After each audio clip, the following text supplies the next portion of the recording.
Okay.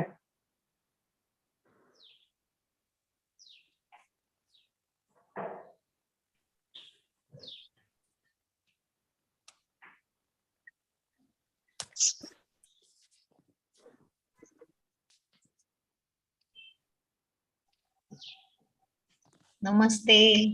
नमस्ते. नमस्ते all. Good morning Sonam Beke sir आणि Kulkarni madam. Yes madam, thank you. Yes madam. नमस्कार सोनम बेके सर. नमस्कार सर. नमस्कार. नमस्कार आदरणीय सर. हा नमस्कार देशमुख सर. वीर सर नमस्कार. नमस्कार सोनम बेकर सर. नमस्ते.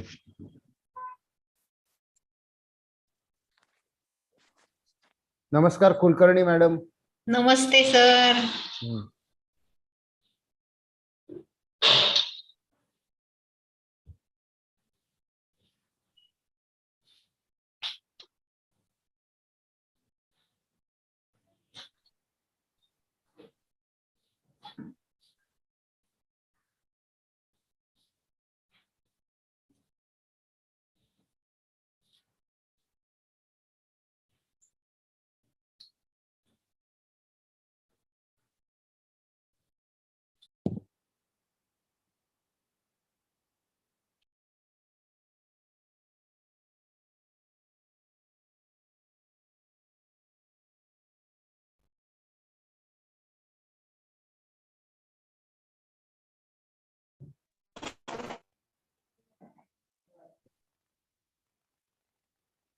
बाबर सर नमस्ते. गडवे सर नमस्ते. नमस्ते नीरज सर. आपण एक शार्प 10 वाजता चालू करतोय सर. हो हो. उखळकर सर नमस्ते. सर नमस्कार. सर नमस्कार. Good morning to all of you. Good morning. Ukalkar sir, Sonambe sir, सगळ्यांना हॅलो. Good morning. आवाज येतो का माझा? सुप्रभात. हा आवाज येतोय. गडवे सर आवाज येतोय. हॅलो.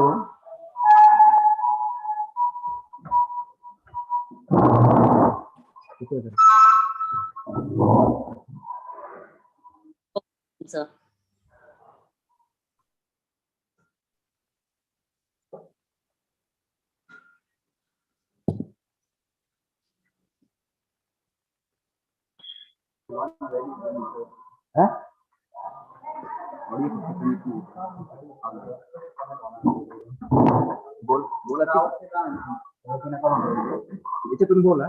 हॅलो.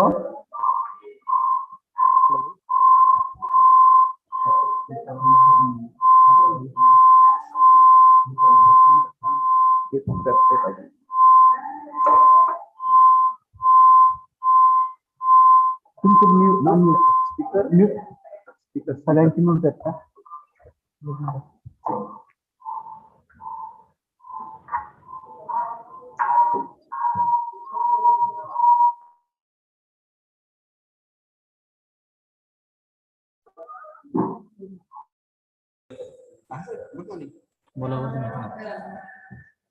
आवाज येतो. माझा आवाज येतोय का? येतोय सर. येतोय. लिंक पाठव.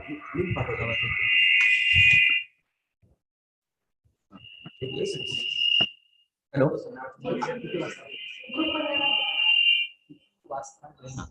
बोला.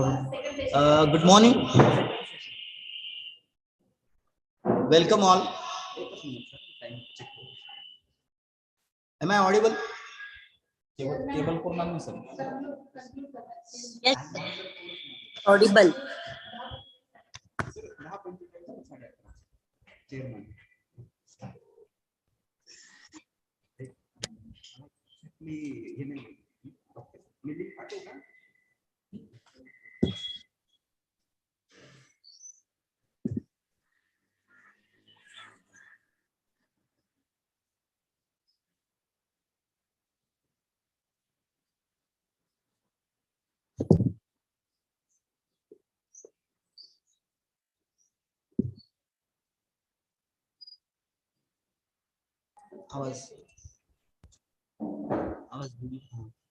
आवाज येतोय का माझा? कोलारकर मॅडम आवाज येतो? हो सर, आवाज येतो तुमचा क्लिअर. आझादी का अमृत महोत्सव 75व्या अॅनिव्हर्सरी निमित्त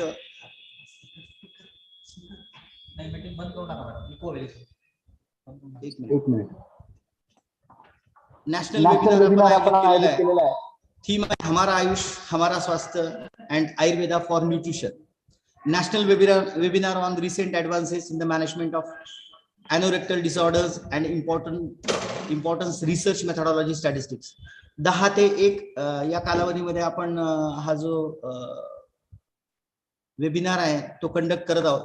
त्यासाठी आपल्याला आमच्या महाविद्यालयाचे प्राचार्य डॉक्टर श्रीकांत देशमुख सर व MUHS चे डीन यांनी सहकार्य केलं. त्याबद्दल मी त्यांचं धन्यवाद व्यक्त करतो.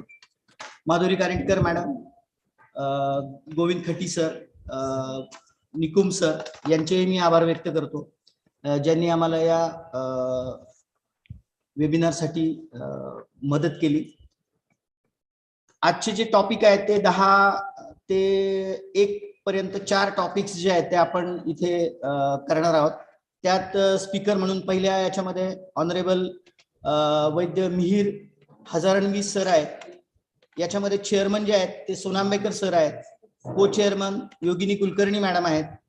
सेक्रेटरी राजश्री कोलारकर मॅडम आहेत आणि कोऑर्डिनेटर संजय बाबर सर आहेत. तर या सेशनसाठी मी संजय बाबर सरांना विनंती करतो की त्यांनी हे जे सेशन आहे ते सुरुवात करावं.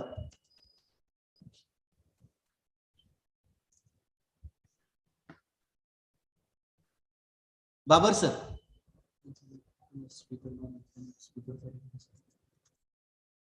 बाबर सर तुम्ही म्यूट आहात. Hello, am I audible? Sir. Okay, no okay. Deshmukh sir. हा सर. हॅलो, बोला गडवे सर. हॅलो, मी बोलू Hello. शकतो का? Yes sir.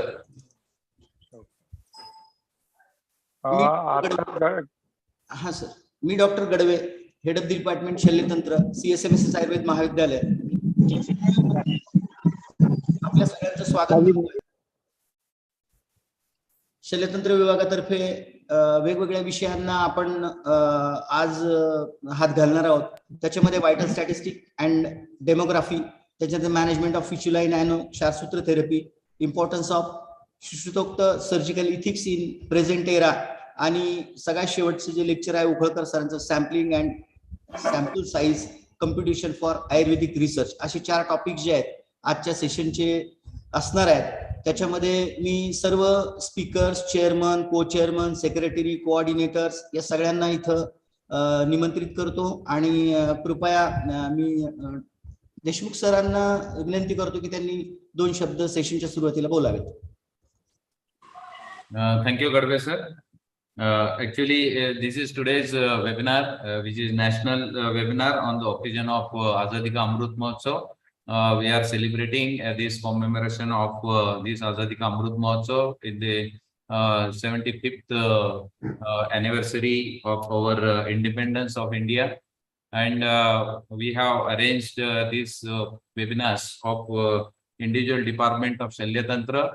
And today this is Shalyatantra department is organizing all over Maharashtra, and not only Maharashtra but all over India, that all the Shalya subjects which are covered in the point of research and in trust areas in Shalya surgery. So this is with the help of our beloved Director of Ayush, Dr. Govind Khati sir. He has given permission to arrange this webinar, and also with the help of MHS Nashik, Dr. Kanetkar madam, and our Vice Chancellor Dr. Nikum sir have given consent to be here for this inauguration. We are expecting Dr. Nikum sir to be here to join very soon or very shortly.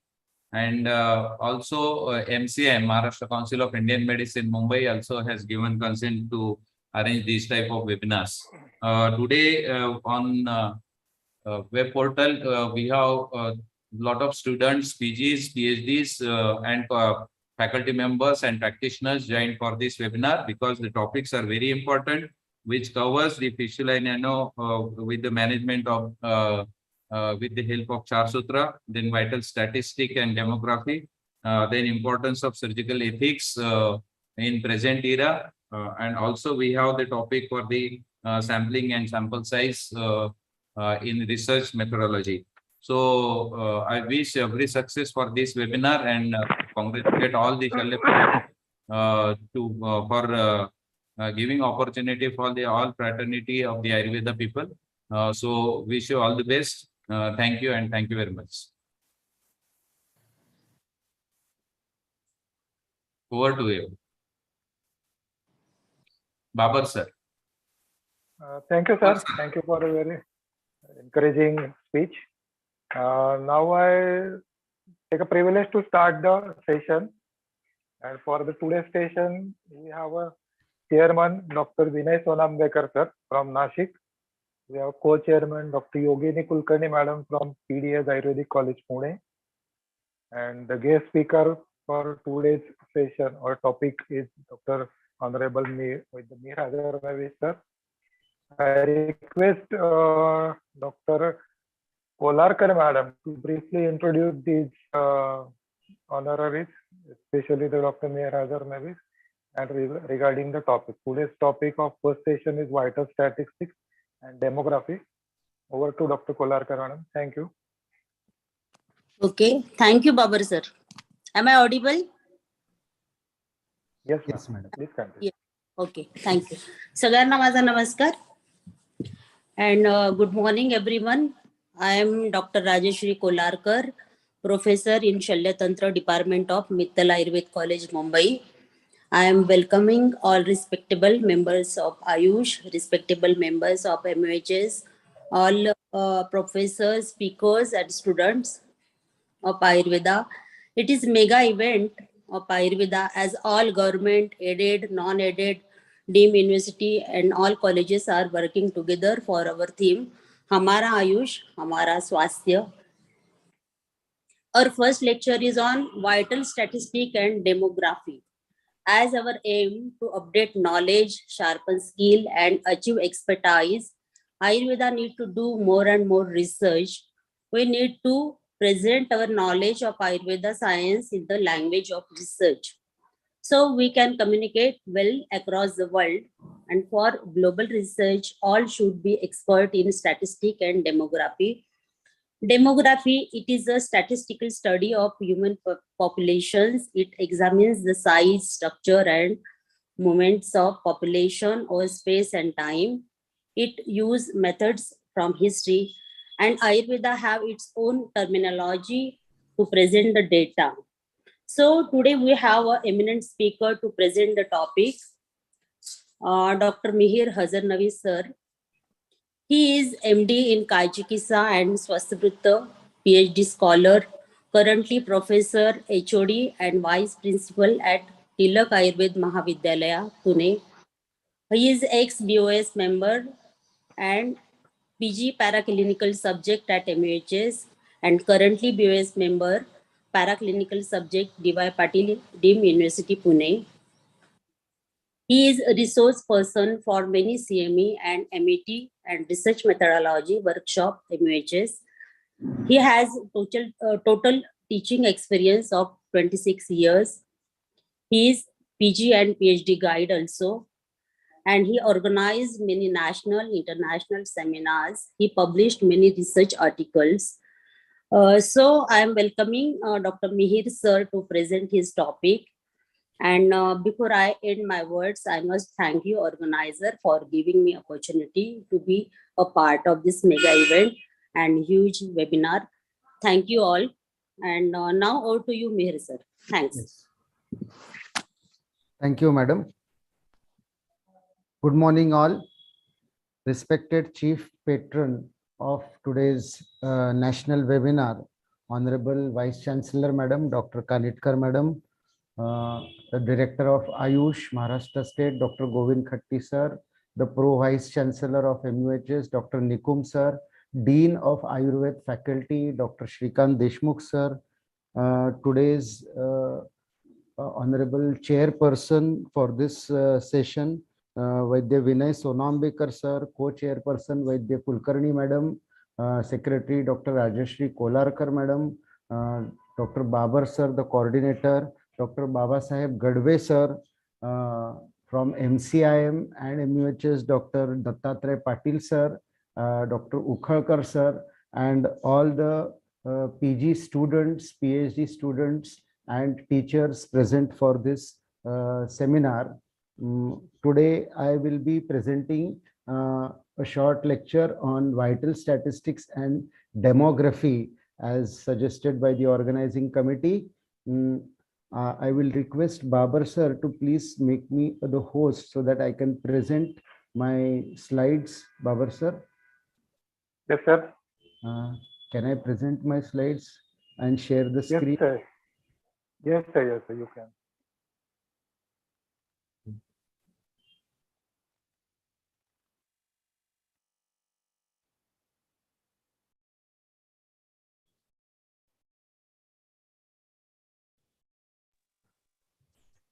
One minute.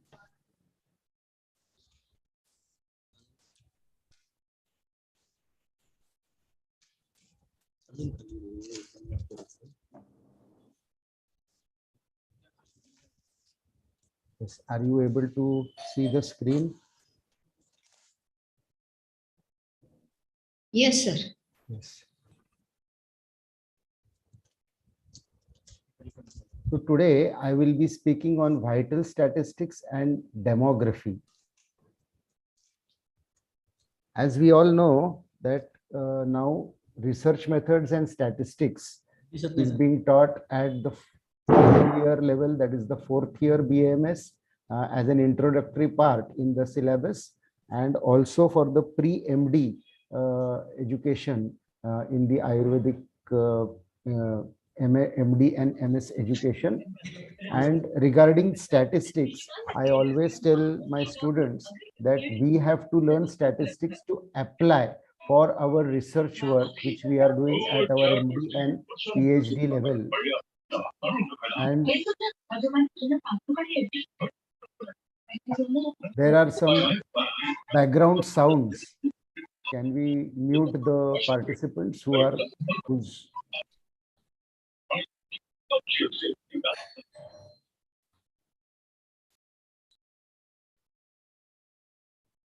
So to begin with, I will just brief what is statistics, and then we will go to the vital statistics and demography. So the mathematics of collection, organization, and interpretation of numerical data, especially the analysis of population characteristics by inference from samples, from sampling, or it is also called as the numerical data. It is the science of figures. The health and medical statistics incorporate a variety of data types.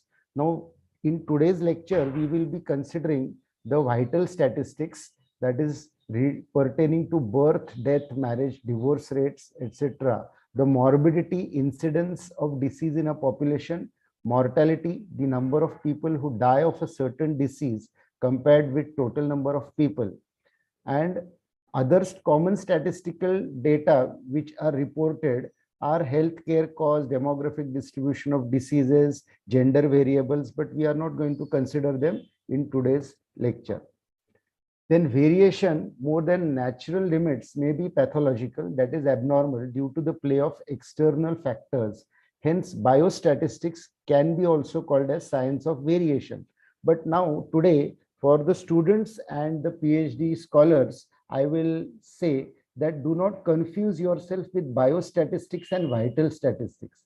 Biostatistics is a part, the vital statistics are a part of biostatistics, but we are going to consider about the vital statistics only in this lecture. in health statistics, there are three terms which we must know before going to the main topic.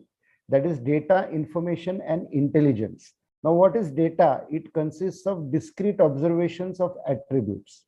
What is information? That is, the data is transformed into information for reducing, summarizing, adjusting it for variations such as age, sex, compositions of population, so that the comparison over time and place are possible. आता ह्याच्यामध्ये आपण जेव्हा data हा consider करतो, so we for MD and MS projects, the students are taking some survey projects, that is the observational survey type of projects or research work. They are taking clinical research work, that is the RCT trials, and a case record pro forma or a questionnaire is designed by means of which the data is collected or the data is documented in that particular pro forma or the questionnaire, and then that data is transformed into information so that we can have the observations, the demographic observations for that particular data and other observations which are necessary for that particular research work. Then after transformation of the data into information, what is the main aim at the end? That we are going to apply some statistical tests and come to some conclusion. So that conclusion is called as intelligence, or that conversion of that particular information into the using specific statistical test. We are going to come for some inference, and it is the transformation of inference through integration and processing with experience and perceptions based on social political values that produces intelligence. Now the data has to be sorted properly, presented, compared, analyzed, and interpreted. And the analysis gives a dimension to the problem and even suggests the solution. For such a study of figures, one has to apply some certain mathematical techniques called as the statistical methods, such as calculation of standard deviation, standard error, and preparation of a life table. Now, when this data is to be collected, it is to be collected through the health information system. Now, what is the health information system? We will just see in short. A mechanism for the collection, processing, analysis, and transmission of information required for organization and operating health services and for research and training, that is called as the health information system. And this system should be population based. It should avoid unnecessary agglomeration of data. It should be problem oriented. It should employ functional and operational terms, that is episodes of illness, treatment regimens, lab tests. It should express the information briefly, make provision for feedback of the data. Now, how the health information system is in process, or what are the components of the health information system? The first event or the first subject of the health information system is demography and vital events, which is the topic of today's lecture. So the health information system will give us information on the demographic trends and the vital events in the particular state, particular geographical area, country, etc. Then it also should contain information about environmental health statistics, mortality, morbidity, disability, quality of life. It should give information about health resources, the facilities, beds, health manpower, then utilization and non-utilization of health services, attendance, admissions, waiting lists, indices of the outcome of the medical care given in the particular hospital setup, then financial statistics, that is the cost, expenditure related to the particular objective. So that particular information should be there from the health information system center. Now, what are the uses of this health information?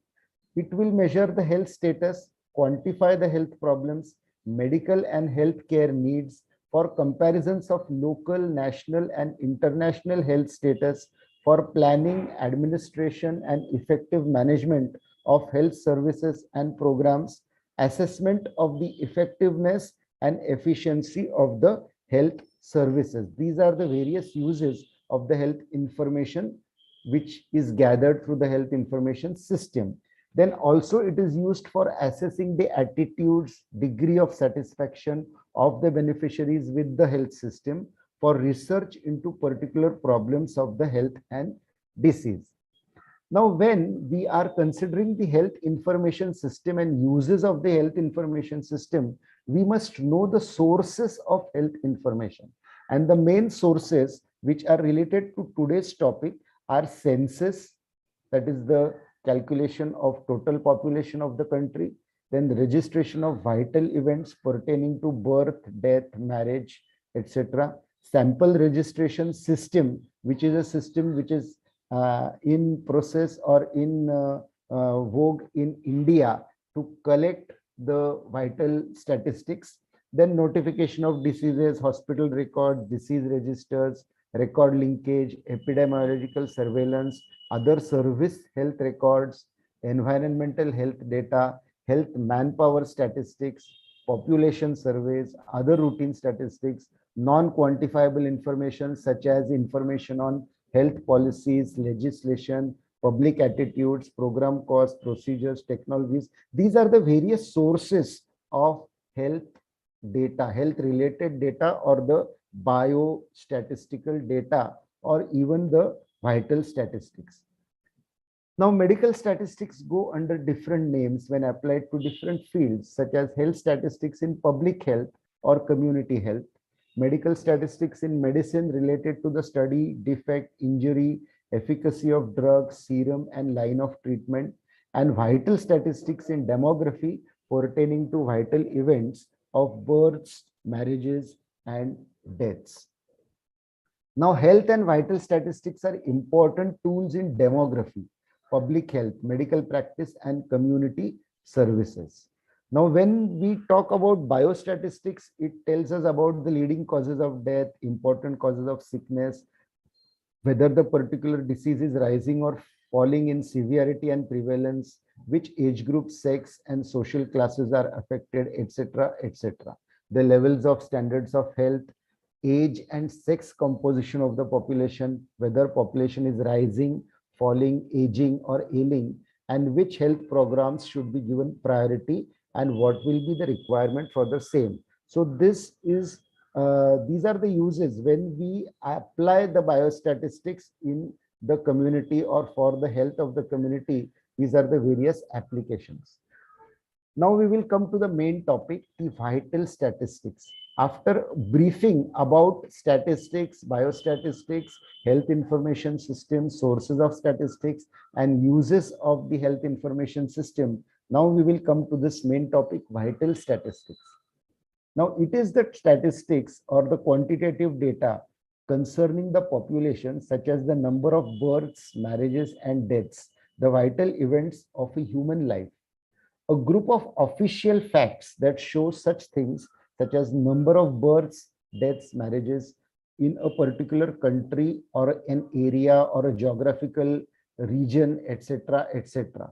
So when we get statistics pertaining to a certain geographical area, say in a village, then we will go for the statistical data in the number of all villages in that particular taluka. Then considering all the talukas in that particular region, we will get the data related to the particular district, and collecting data from all districts, we will get data for that particular state, and collecting data from all the states, we will get data for the particular country. So that is the whole method of collecting the data and representing. Now, vital statistics is defined as that branch of biometry which deals with data and the law of human mortality, morbidity, and demography.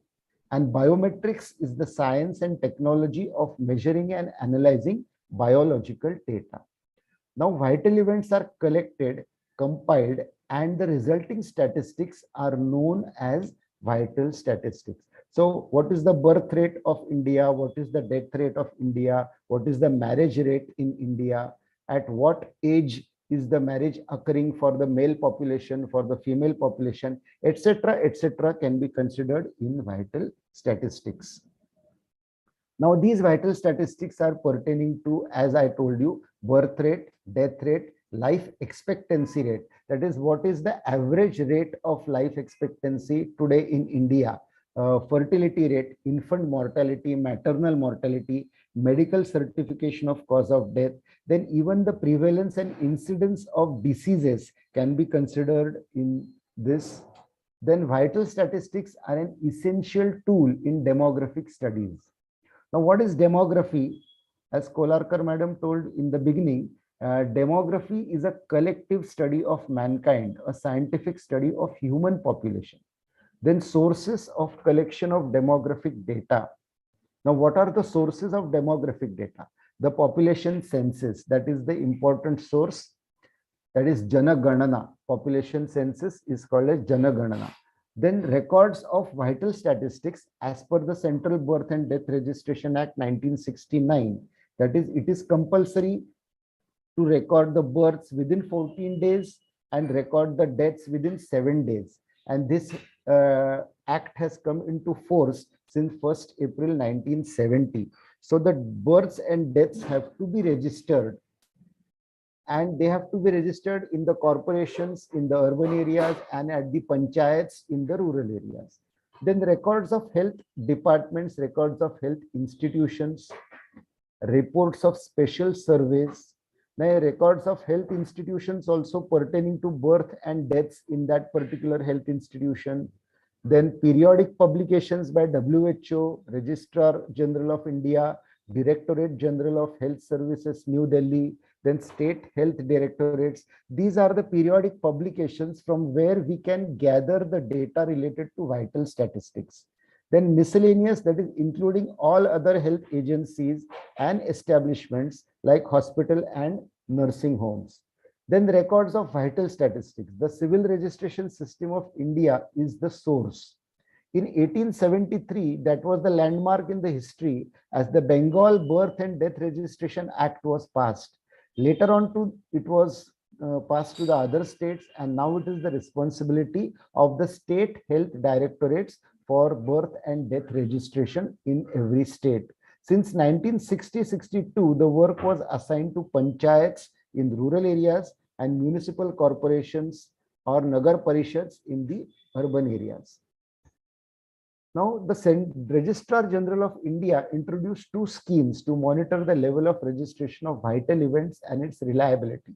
The first scheme is called as the Sample Registration of Births and Deaths in India, popularly known as the SRS system or the Sample Registration System, which came into force in 1964-65 on a pilot basis and on a full scale from 1969 to 70.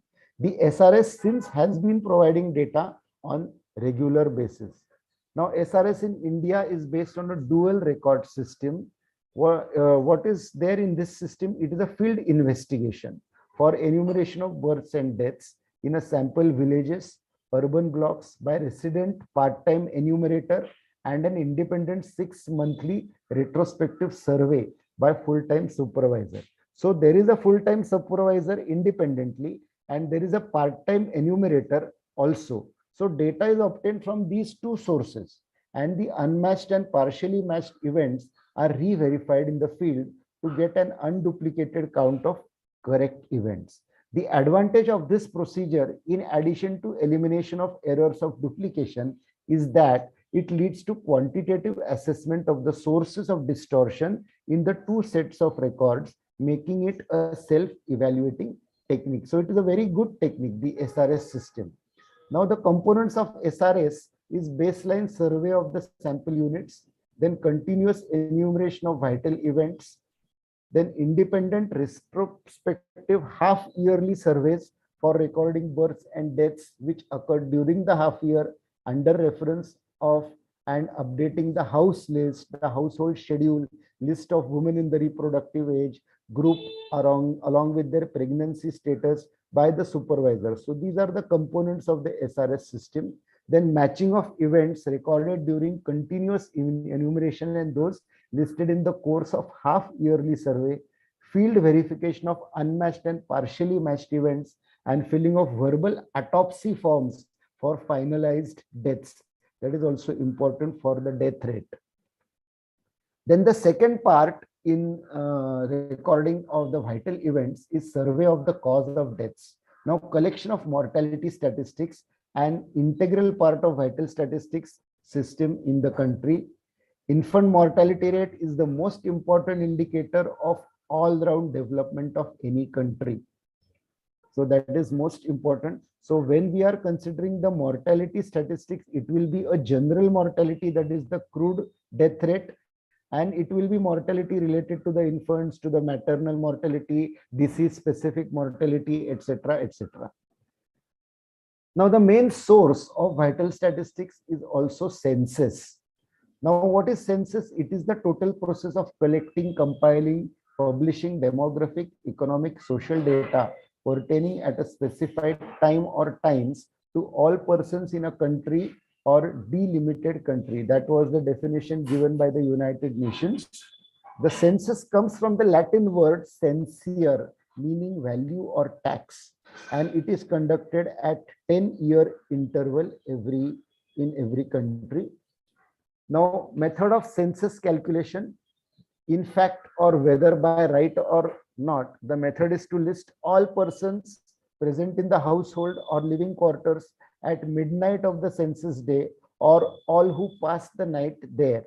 Then the second part is by right, that is all persons who usually live in the household are listed on the form whether they are present or they are not present. And the third part is visitors who have a usual residence elsewhere are excluded from the listing but are counted at their usual residence. The modern census says that each individual is enumerated separately and characteristics of each person are recorded separately. The census covers precisely defined territory, including every person present or residing within the scope. The population is enumerated with a well-defined time and date in terms of well-defined reference period. And this census is taken at regular intervals. Now, what is the use of census? Actual use. It is used for economic and social planning and research. And it is the primary source of basic national population data. Then it provides population information on trends in the population growth. What is the population growth in this decade? That is from 2011 to 2021. What was the population growth? Then change in age, sex, structure, cause of fertility, mortality, migration, urbanization. It is also useful for estimating, calculating birth, death rates. It also provides information on changes in national occupational industrial composition, and it also gives information on levels of literacy and educational attainment, because all these points are taken in the census form, which the supervisor or the surveyor has to record in the census form. Now, use of census also gives information on religion, languages, analysis of economic development, future trends of population growth, national, local, public, private planning, estimating school-going population, economic manpower, military, then future growth of cities, requirement of food, water, housing, and health services, the basic needs of the human life, then number of voters present, and future, and many more.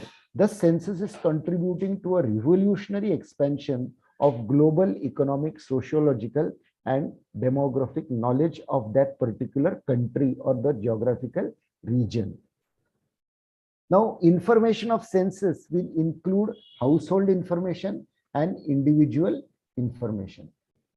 Now we will go in the vital statistics for certain calculations or certain mathematical calculations, that is analysis of vital data.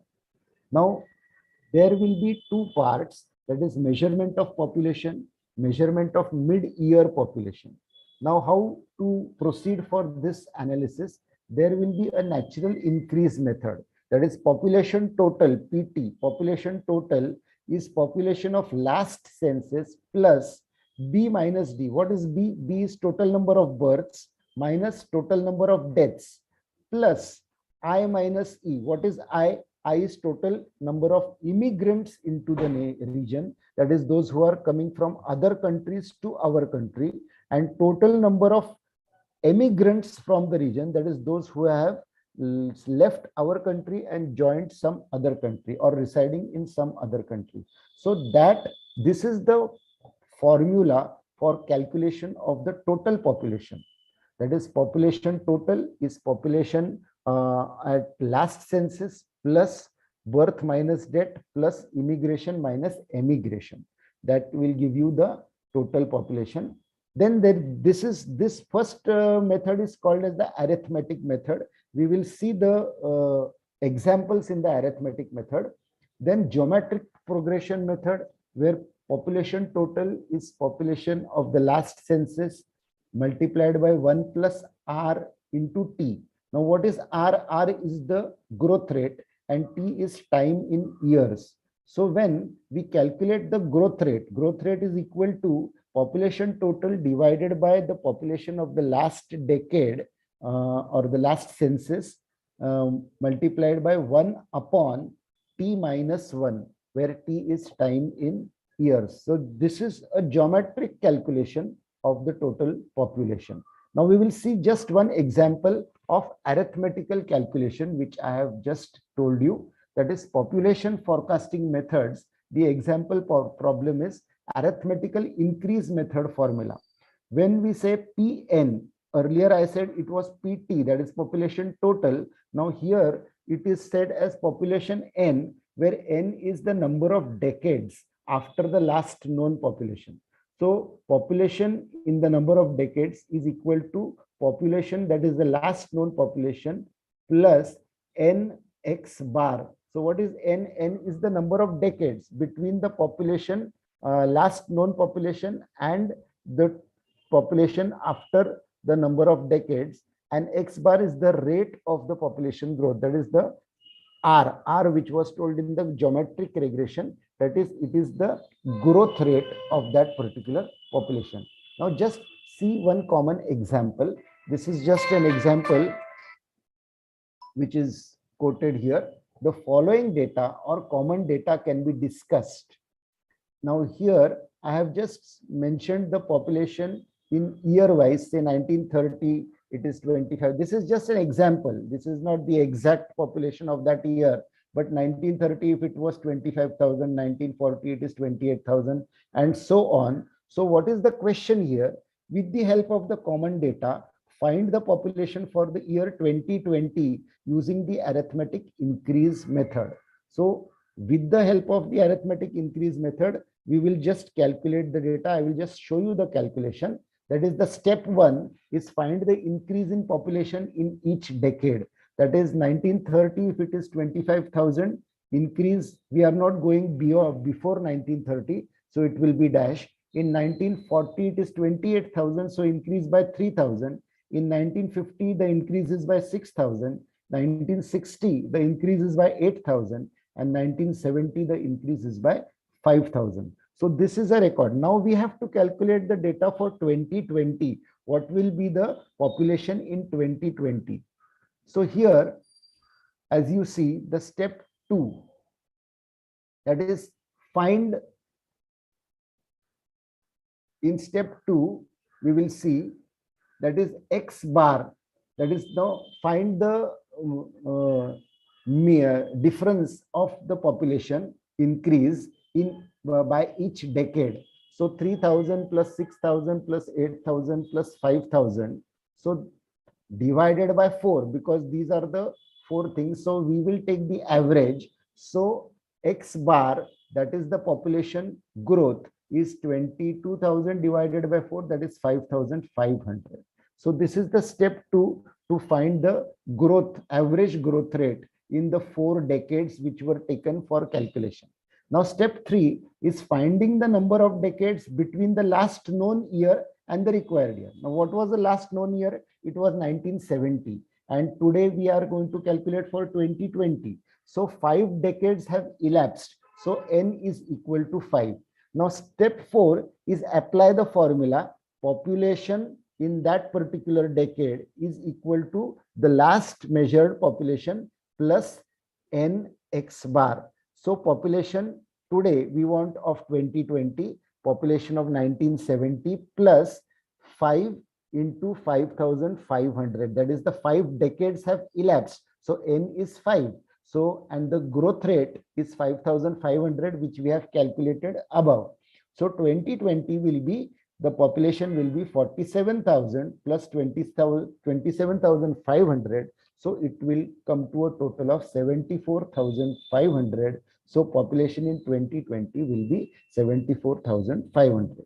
Are you able to understand, all the PG students and PhD scholars? Because these calculations, you must keep it in mind when we are asked to calculate the population of a particular decade by having the calculations or having the figures of the previous decades and the growth rate. So this was the example for arithmetic calculation of population. Now we will go further in vital statistics, that is the rates and ratios. Rate of vital events is defined as the ratio of total number of occurrences of the events to the total number of persons exposed to the risk of occurrences of that events. That is called as the rate of vital events. Now, when we calculate the sex ratio, it is equal to male population divided by female population multiplied by 100, and the sex ratio is expressed every 100. Then child woman ratio, also we can express number of children less than 5 years divided by total number of female population aged 15 to 49. That is the reproductive age of women. It is extendedly considered up to 49. It should be 15 to 44 only, but still it is considered 5 years more. 15 to 49 multiplied by 100 will give you the child woman ratio. So that is the calculation for rates and ratios. Now measurements of mortality. Now what comes under mortality, we will just see in few slides what comes under mortality. Crude death rate, which is expressed as total death rate in the given year divided by average or mid-year population of the year multiplied by 1000. Now all the death rates, birth rates and marriage rates, etc. are considered per 1000 population. That we must keep it in mind. Then there will be age specific death rate, that is ASDR, the number of deaths at a particular age divided by mid-year population of a given year at that particular age. So what are the number of people residing in that particular age group in that particular geographical area and year? So this is calculation for that particular geographic region and that particular year multiplied by 1000 will give you the age specific death rate. Now crude rate is based on total population, while a specific death rate is based on the basis of age, sex, cause, etc. Now I will just brief you about infant mortality rate, that is the number of infants death in a year divided by number of live births in the year multiplied by 1000. Now the infant mortality rate is a very sensitive indicator. It reflects the socio-economic status of the country. It also reflects the medical and health facilities in a population. And we know that infant mortality rate was very high in the previous century, in the 20th century, and hence in the 1983 national health policy, which was first designed based upon the Alma Ata Declaration, the infant mortality rate and many other rates were expected to come down by proper application of health services and medical facilities and upgradation of the socio-economic status of the country. It was decided to reduce that rate. Now we will see what are those statistics in the next later on slides. Then there are two parts of infant mortality rate. One is neonatal mortality, deaths between first 28 days of life or say 1 month multiplied by 1000 divided by number of live births. Now why neonatal mortality rate is there? Because due to endogenous factors, that is the internal factors in the body of the infant or the neonate. We will actually term it as a neonate, first 28 days of life. Then post neonatal mortality, death between first and the 11 complete months, that is after 28 days of life to the 1 year of completion into 1000 divided by number of live births. It is affected by exogenous factors, that is the environment, sanitation, health facilities, some infectious diseases. So many factors are there. Then cause specific death rate, that is deaths due to the specific cause divided by total number of deaths multiplied by 1000. This is useful to analyze the death by cause. Then there is another rate called as the case fatality rate, that is the death due to specific disease into 100 divided by total number of illness due to that disease. Now case fatality rate is always expressed per 100 it is expressed, and hence it is a rate to link mortality to morbidity, and it measures various aspects of disease such as pathogenicity and severity. Then maternal mortality rate, again deaths of mothers due to maternity causes or within 42 days of termination of pregnancy, during pregnancy, divided by total number of live births into 1 lakh, because it is expressed per 1 lakh. So it is a sensitive and important indicator of maternal health. Now these were the mortality indicators. Now measurement of fertility indicators are crude birth rate, again total number of live births divided by mid-year population multiplied by 1000. It is an unsatisfactory measure of fertility because total population is not exposed to childbearing. So we cannot consider this as an exact measure, but it does not give a true idea also of the fertility of a population, crude birth rate. Then general fertility rate, called as the GFR, it is the total number of live births divided by mid-year population of women in reproductive age multiplied by 1000. So it is a better measure of fertility because denominator is restricted to women in children bearing age rather than the whole population. Major weakness of this rate is that not all women in the denominator are exposed to risk of childbirth. Then age specific fertility rate, again number of births to women aged say X, number of women aged X divided by number of women aged in that particular age multiplied by 1000. Again, this is useful for family planning program point of view. This rate throws light on the fertility pattern, that is age specific fertility rate. Now age specific marital rate is again number of live births to women aged X divided by number of married women aged X in the mid-year multiplied by 1000. Then there is another rate called as the total fertility rate, which represents average number of children a woman would have if she were to pass through her reproductive years bearing children according to the fixed schedule of fertility. There can be a fixed schedule of fertility. It is computed by summing of the age specific fertility rates for all ages. If 5-year age groups are used, then sum of the rates is multiplied by 5. This measure gives the approximate magnitude of the complete family size. So when we are calculating the family size of a country, the average family size of a country, we must calculate the total fertility rate. And the total fertility rate will be, if we are computing for every 5 years, we are computing, then 5 multiplied by summation of the specific for age specific fertility rate, that is 45 to 49, 15 to 19 divided by 1000. That will give you the total fertility rate, and it will tell you about the family size. And the last part is gross reproduction rate, GRR. It is a measure of population which describes the rate of increase of population over a generation. It is defined as the average number of girls that would be born to a woman if she experiences the current fertility pattern throughout her reproductive span, that is 15 to 44 or maximum 49 years, assuming no mortality to the end of the childbearing period. No mortality. There should be no mortality of that particular woman. Now GRR is also equal to 5 at 5 years interval if we are taking, multiplied by summation of age specific fertility rate for female live births, that is 45 to 49, 15 to 19 divided by 1000. So these were the fertility indicators, and the last part is net reproduction rate. It is defined as number of daughters a newborn girl will bear during her lifetime, assuming fixed age fertility and mortality rates. The national reproduction rate is a demographic indicator. NRR of 1 is equivalent to attaining approximately 2 child norm.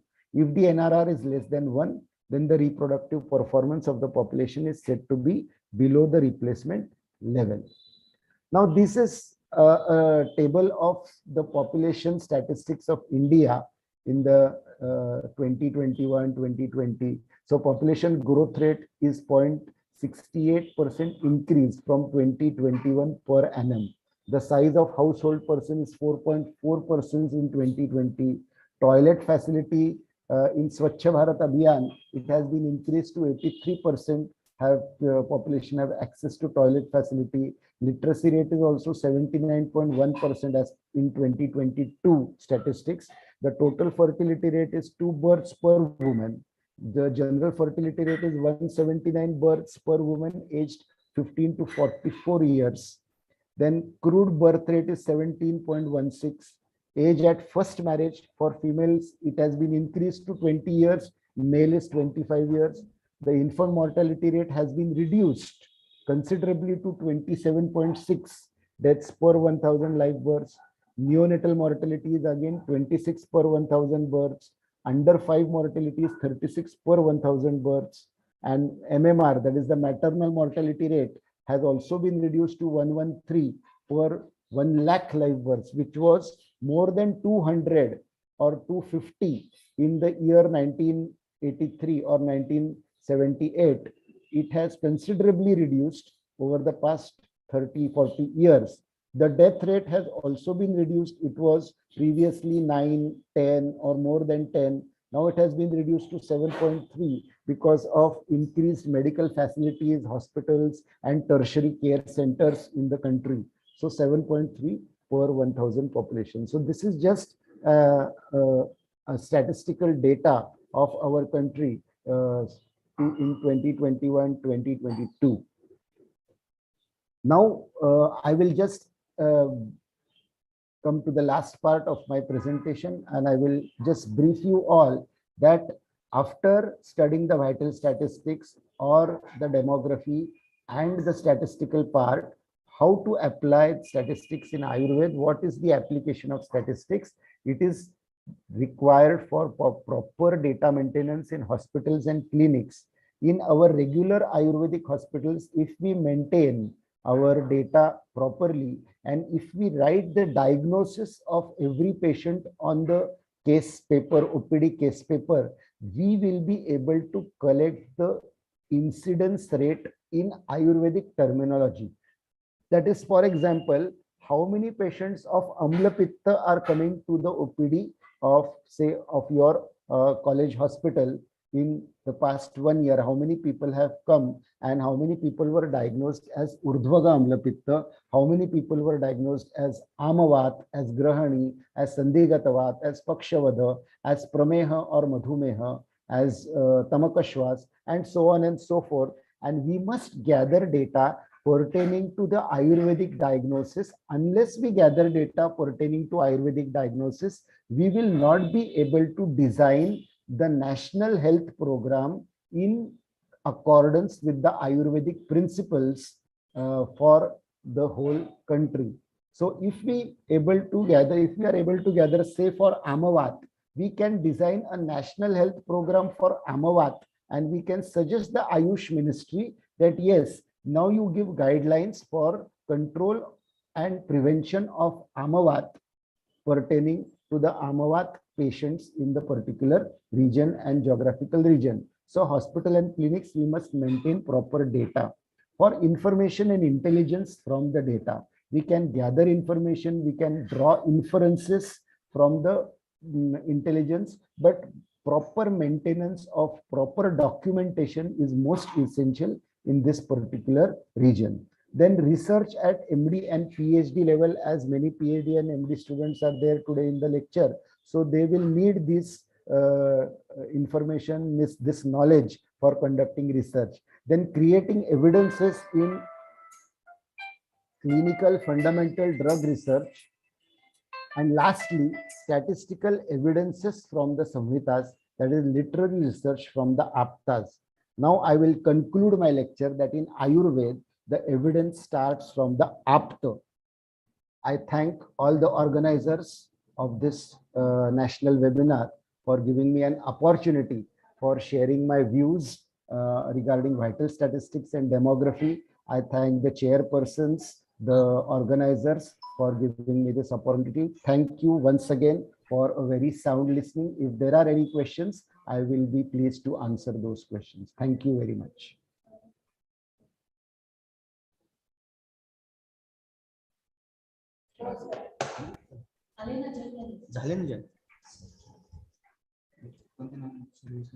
Thank you, sir. Thank you very much for giving me the opportunity. And I hope I have restricted to the time. It is just 5 minutes past 11:15. Thank you, sir. The lecture started 10:10. So I had to make a bit hurry. Thank you, sir. Yes. Sir. Babar, sir. Sir. Thank you, Mayor Azar, sir, for such a wonderful lecture. Thank you, sir. I request Dr. Vinam Sonambekar, sir, who is the professor and HOD of Nashik Ayurved College and US member of NVHS, to give special comments on this lecture so that we can carry forward.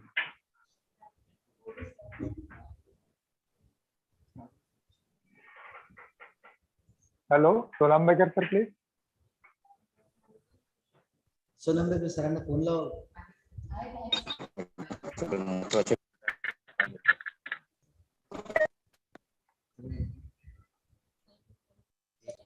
Hello.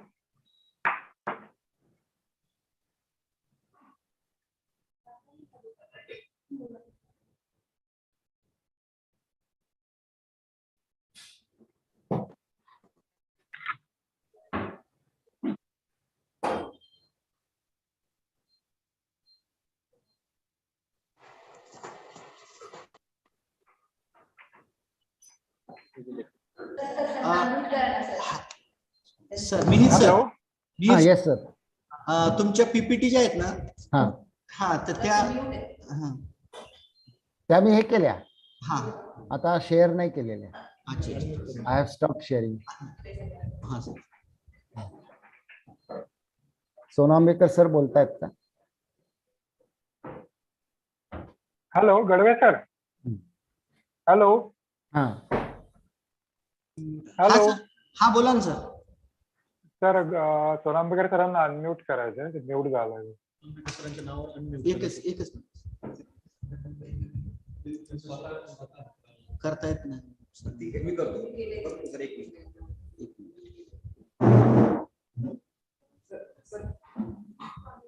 इथे हे unmute आहे. सोनांबेकर sir खाली नाही का? कुलकर्णी मॅडमला unmute करा. Scroll करा खाली. हा सर, अनम्यूट त्यांना करावं लागेल. सोनांबेकर सरांना खाली याला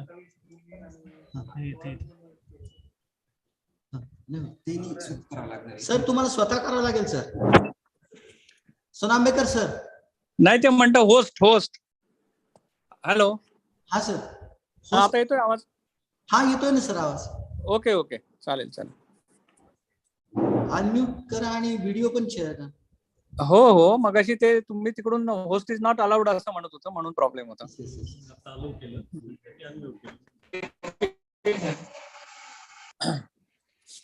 Am I audible to all? Hello. Yes, sir. Yes. Yes. Yes, sir. Good morning to one and all.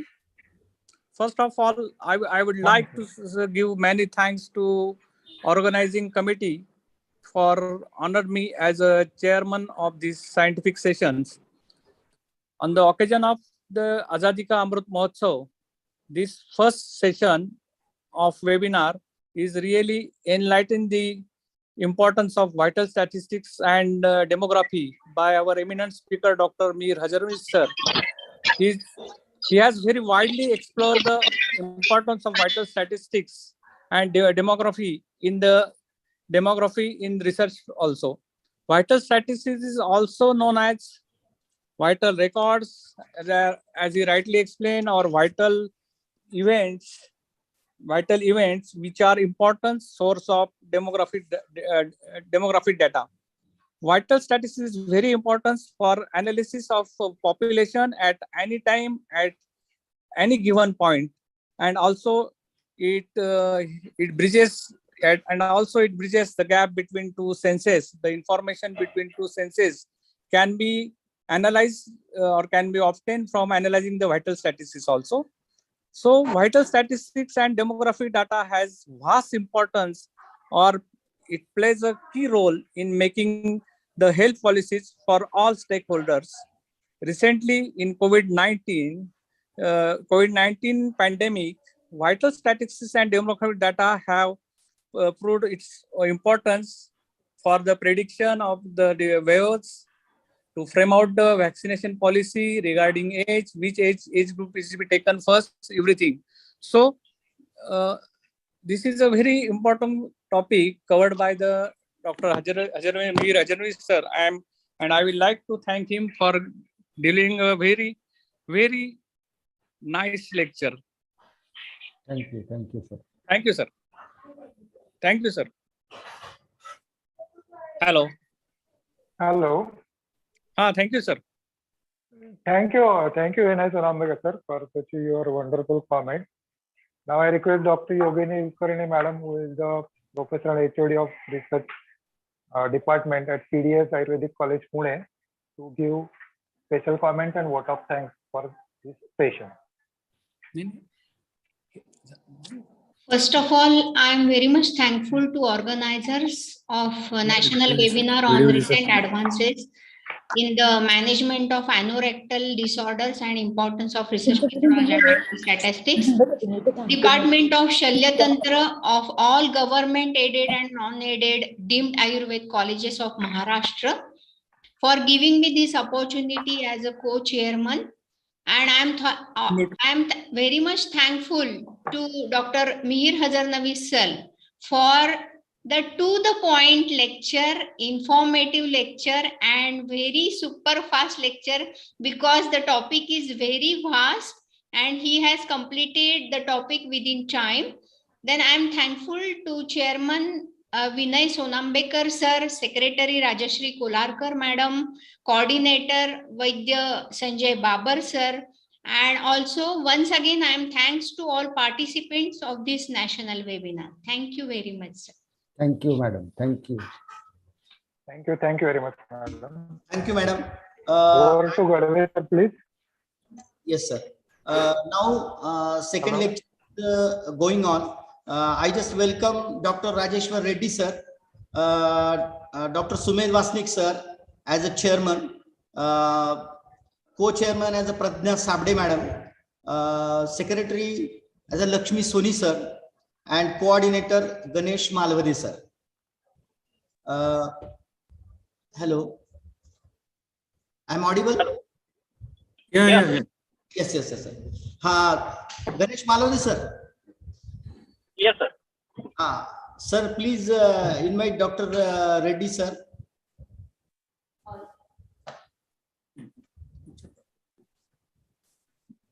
Hello. Hello. Am I audible? Yeah. Go ahead. Okay. Good morning to all of you.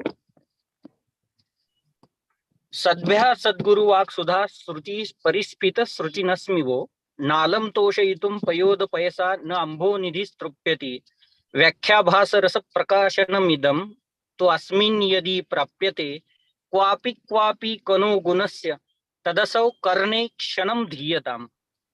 As the shloka has been explained by the great Acharya Chakrapani, he explained that if we are taking the knowledge from the sea of knowledge, if that knowledge has been taken from the great acharyas or great gurus or teachers, it will be beneficial to us.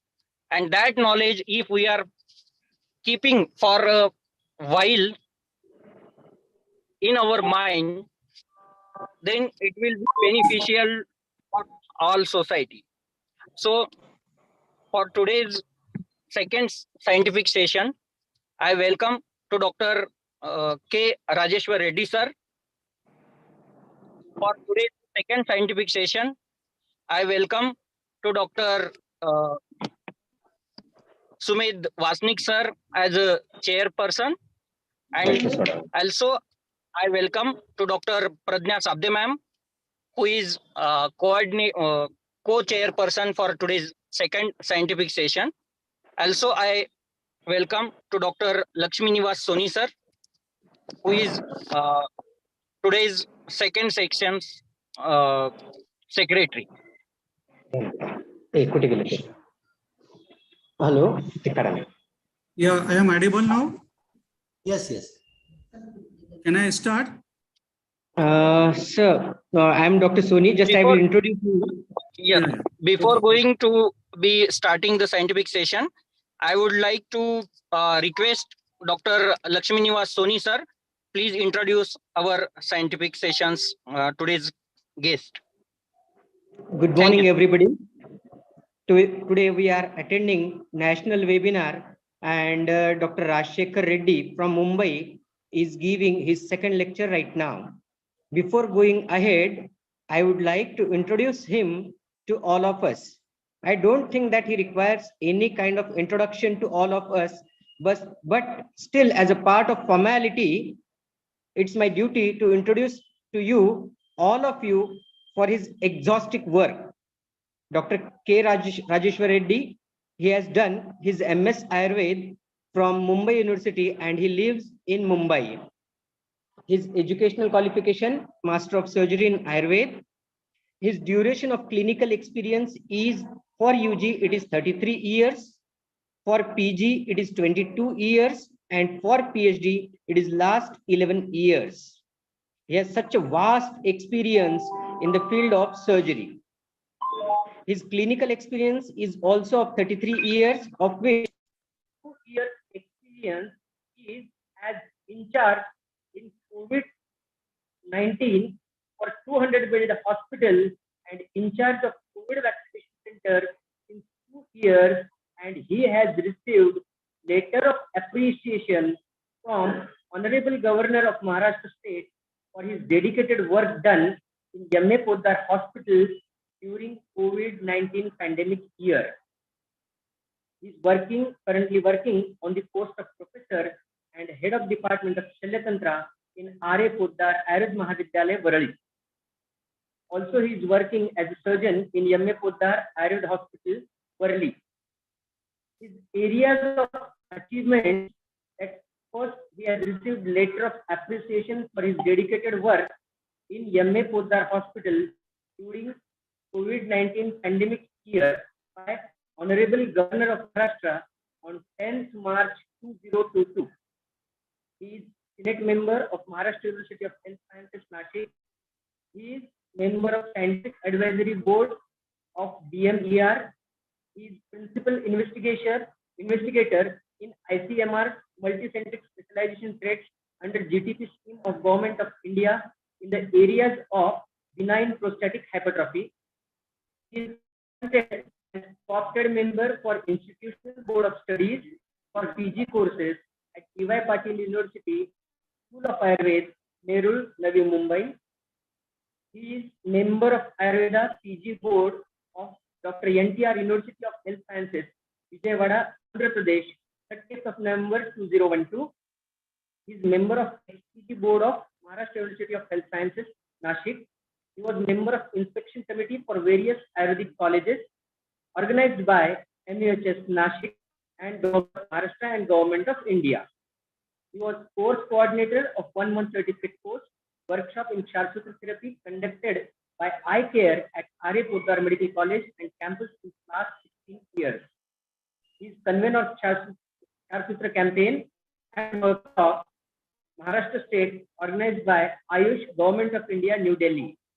He has been appointed as guest speaker in various CME programs at national and international levels by Department of Ayush, Government of India, New Delhi.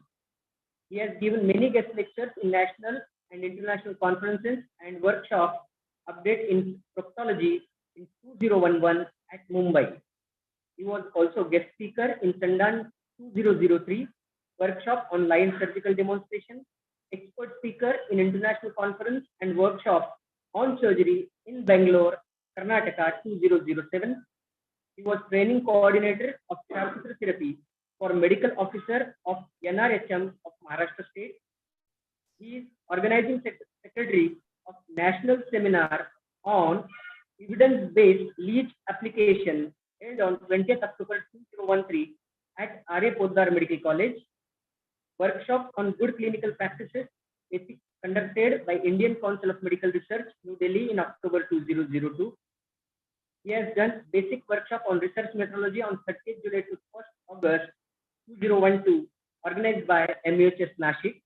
He has participated as national faculty in proctology 2019 at first interim meeting of International Society of University of Colon and Rectal Surgeons and 42nd Annual National Conference of Association of Colon Rectal Surgeons of India.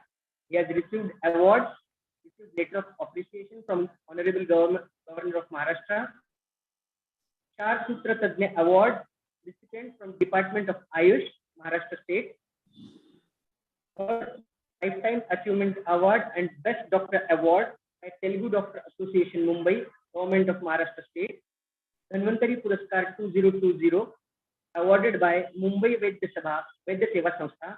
He has publications, 25 publications as a research paper, research article at national and international level. Area of research, sir has participated as principal in more than 15 different research papers. Such enthusiastic personality is with us to share his knowledge and experiences to benefit all of us. I will hand over my mic to Dr. Reddy sir, and I will request him to continue for his lecture. Okay. Thank you very much for nice introduction. You are audible? All of you audible? Yes, sir. Yes, sir. Yes. Okay. First of all, I would like express my gratitude and thank you very much for organizers to give me such wonderful opportunity and wonderful platform on occasion of Azadi Ka Amrit Mahotsav. Now I would like to talk understanding fistula in ano and comparative study of management of complex fistula in ano by management of Sharpsutra therapy. See, now everywhere I went to so many conferences, I visit to so many all over India. Then whenever modern surgeons ask to me always, what is the comparison between modern versus Ayurveda? If, see, I am going to prove this study because of we have some lacunae. If experimental evidences and observational validation, if experimental proof is provided during the dividing line will be vanished, then such I am going to prove this through this study. See, this is always modern versus Ayurveda procedural validation plus evidence-based medicine. When both criteria are fulfilled, then we can bridge therapeutic gaps, both sciences. That's why what I did study since last 10 years on this issue, and then I am going to put you. See, this is the interesting. Sometimes finding God is easier than exploring a fistula. This is the real. Since last I am experiencing 10 years because of the, you see, this is the Goliger, picture of Goliger. The surgery of complex fistula, is a more intricate and demanding and complicated than anterior resection. Professor Goliger, I said rightly, because of exploring fistula nowadays too difficult to any other surgery. See, this is the mysterious of the world. See, look at it, this picture.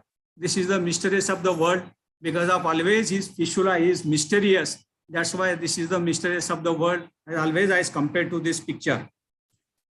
Then again, fistula, this is the complicated. You have seen this picture. Look at here, this picture, because of, see, fistula is having everybody. Now, fistula किसे भी होता है, तो इसलिए फिशुला किसको भी होने के लिए ये this picture is very useful because of his fistula is having everybody. It may be prime minister, it may be even the hero. Then again, look at this picture. This is the thinking, because of whenever you are going to handle complex fistula, then you have to think about the complex, about fistula. What is the complex anatomy? What is the complex definition of the fistula in ano? This is the thinking man. This is the thinking man. This is a statue in Paris, and always is thinking. See now, what is the lifestyle demands? The less time consuming procedure with better results. An ambulatory daycare procedure with minimum complication and cost effective. Nowadays, this lifestyle demands is less time consuming procedure, and they want to better result. And they want to ambulatory daycare surgical procedure with minimum complication. Now everybody wants to this procedure, and then cost effective is also. Other patient is having certain limitation regarding sphincter damage, pain threshold, cost effective, long-term hospitalization and recurrence, etc. Hence, disease like fistula in ano, piles fissure in ano, still is have a ray hope, and Ayurveda could be solution. Shasutra, leech application and Ayurvedic medication fit the description as safety is key issue in these lifestyle demands. In modern era, the number of parasurgical operative techniques are developed. Newer antibiotics, analgesic, anesthetic medicine existing, but still the results are not up to mark. That's why, because of surgeon's trait localized defect, not etiology, not treat etiology, he has to follow according to etiology, and he has to know better the etiology, then he can do better treatment. That's why in modern era, what happens generally, surgeons will take care of etiopathogenesis in the management of ano-rectal disease and complication, then recurrence can be reduced. Definitely, I can say nowadays you have to know etiology of the disease, and then you go through it, and according to that, you have to do diagnose and treat the patient. Then definitely we can say now complications and recurrence can be reduced. See, this is the Watson. This is the elementary. You have to learn, and you have to think about the from basic to high. That's why I am to showing this picture. Is the Watson, always he has to think about from basic. That is this is the elementary. Then again, you can see now, this is the picture. Look at here, this is the illustration of the picture of, this is the anal canal. This is the, and showing is the internal sphincter and external sphincter. And you can see now, this is the internal sphincter this patient is showing. And this is the, as I said earlier, this is the etiopathogenesis of the disease. You have to know etiopathogenesis of the better, then you can do diagnosis and you can do treatment better. That's why, as I said earlier in my topic, already is my previous, then this is the etiopathogenesis of the disease. Look at here, this is the illustration of the pictures, how it has spread. This is the main culprits of the, look at here, this is the main anal gland, and this is the main culprit, and then crypt open this area on dentate line of the anal canal. That's why you have to know what is the pathogenesis of the fistula. That's why, and how it is spread. You look at here, you can just spread everywhere. You can go, this is the high anal fistula, and this is the low anal fistula, and this is the transphoretic fistula in ano. Look at here, this tract has covered both sphincter, external sphincter, as well as an internal sphincter. That's why you can say this is the transphoretic fistula, and this is the high anal fistula. This goes on above levator ani, and this is the low anal fistula. Look at here, and this is the low perianal fistula. That's why you have to know etiopathogenetic disease of the fistula. Then you can see now, this is the perianal, as you know, this is the perianal spaces. This is the, look at here, this is the every space you can find out through this picture. Look at here, this is the all space of the perianal bed. This is the, look at here, this is the first spread. This is the post anal space. And look at here, this is the scrotal fistula. Already I put the probe through the, this is the external opening, and then again connected with each other. Then again, this is the interesting study. This is the picture shows to you. This is the very important while during fistula complex surgery. This is the puborectalis muscle. This is the very important of. This is the part of the anatomy of the. This is the anatomy of the anal canal. This is the puborectalis, and this is the very important. Whenever you are going to do fistulectomy, you are going to do any eye anal fistula surgeries, then you have to keep in mind, because of puborectalis is the very important for while during fistula surgery. Look at here. This is the This is the at rest purpose and during straining. Look at here, like this. This is the position of during straining of puborectalis muscle. Then again, this is also showing various. This is the pelvis, and this is the ano-rectal. You can see what is the minda by levator and inai, pubocachex. This is the shows everything in picture. Then again, this is the what is the mean by complex fistula and ano. I just said my topic is the low anal fistula and as well as complex fistula. What I did study since the last 10 years. See, what is the mean by complex fistula? You have to know what is the mean by complex fistula exactly. This is the multiple opening with abscess cavity. Whenever patient comes to in your OPD, then multiple opening and with abscess cavity, this is the mean by complex fistula. And then previous surgeries. I have patients wandering here and there. So many patients goes to so many surgeons, and then he has done previously history of surgeries, and then you can see on that patient's previous surgery. And then again, fistula which does not follow Gursas rules. You have to know, you all are aware of Gursas rules. If whenever you does not follow up the Gursas rules, then again that include criteria in complex fistula in ano. Then whenever is bifurcate inside giving rise to multiple internal opening. If initially you have seen only one track external opening, then during surgery, that is the rarification is there, bifurcates of the track. This is the mean complex fistula. And then transpentric, I just said, this is the transpentric, both sphincter is covered, and this is the complex fistula. And then intersphincteric also, you can include it with the complex fistula.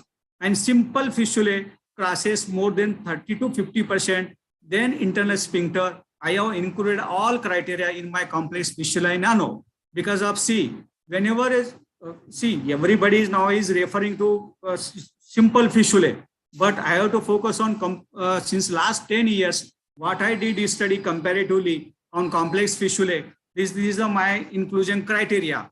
I have included in my criteria, and then I am continuing. Look at here. You can see now, you can see this, look at picture, and you can see now this is the Harshaw fistulae, and you can see now this, look at here, this is the previous surgery. Look at the scar, you can see now in these cases. Look at here, this is the typical Harshaw fistula. You can see now this is the previous surgery. I am included this type of fistula in my study. Then you can see now this is the patient is having, this is the ischiorectal fossa, and you can see now this is the multiple opening, and this connected with each other, and this is the ischiorectal fossa. I have included my this type of cases in my study. Then again, you can see this is the, as I said earlier in my definition, this is the transpentric fistula. Because of this fistulae has covered both sphincter, and this challenge to every modern surgeon also, because of they worried about sphincter damage while during fistulectomy. That's why I have included this fistula also. Then again, you can see now this is also typical. This is the big abscess cavity and ischiorectal fossa. Then that's why I have included these cases also. Then again, look at here. This is the complicated fistula, multiple opening, and this is the scrotal. This is the external sphincter is the on scrotal base of the scrotal. You can see now. Look at here. This is the what is the mean by simple definition of fistula, and all of you know, because of this disagreeable condition for the patient, obtain creates problem which become the sources of his restlessness, and is the notorious for its chronicity, recurrences, and frequent acute. This is the exacerbation. That's why always you have to think about this is the notorious of the fistula, this is the multiple opening. That's why this fistula is challenged to everybody. Then look at here. This is the one type of the anatomical concept. you have to an understanding of the anal anatomy. That's why, as I said earlier, because of better concept of understanding of anal anatomy, then you can do better treatment. This is the clinical, or as I said, this is the space, and clinical. This picture is showing it to you. Clinical are show being and post anal space and fixed patterns. This is the one type of the fixed patterns. Look at here. Then again, this is the where I have to see. This is the typical what to do, what not to do. This is the picture shows to you, because of you don't drain from here and you drain. You can see now you don't and you don't. But that's why, especially in while doing fasciectomy, while doing any surgery, what to do, what not to do. This picture you can show to you also. Then again, you can see this is the higher one intersphincteric abscess. See, I am going to show you.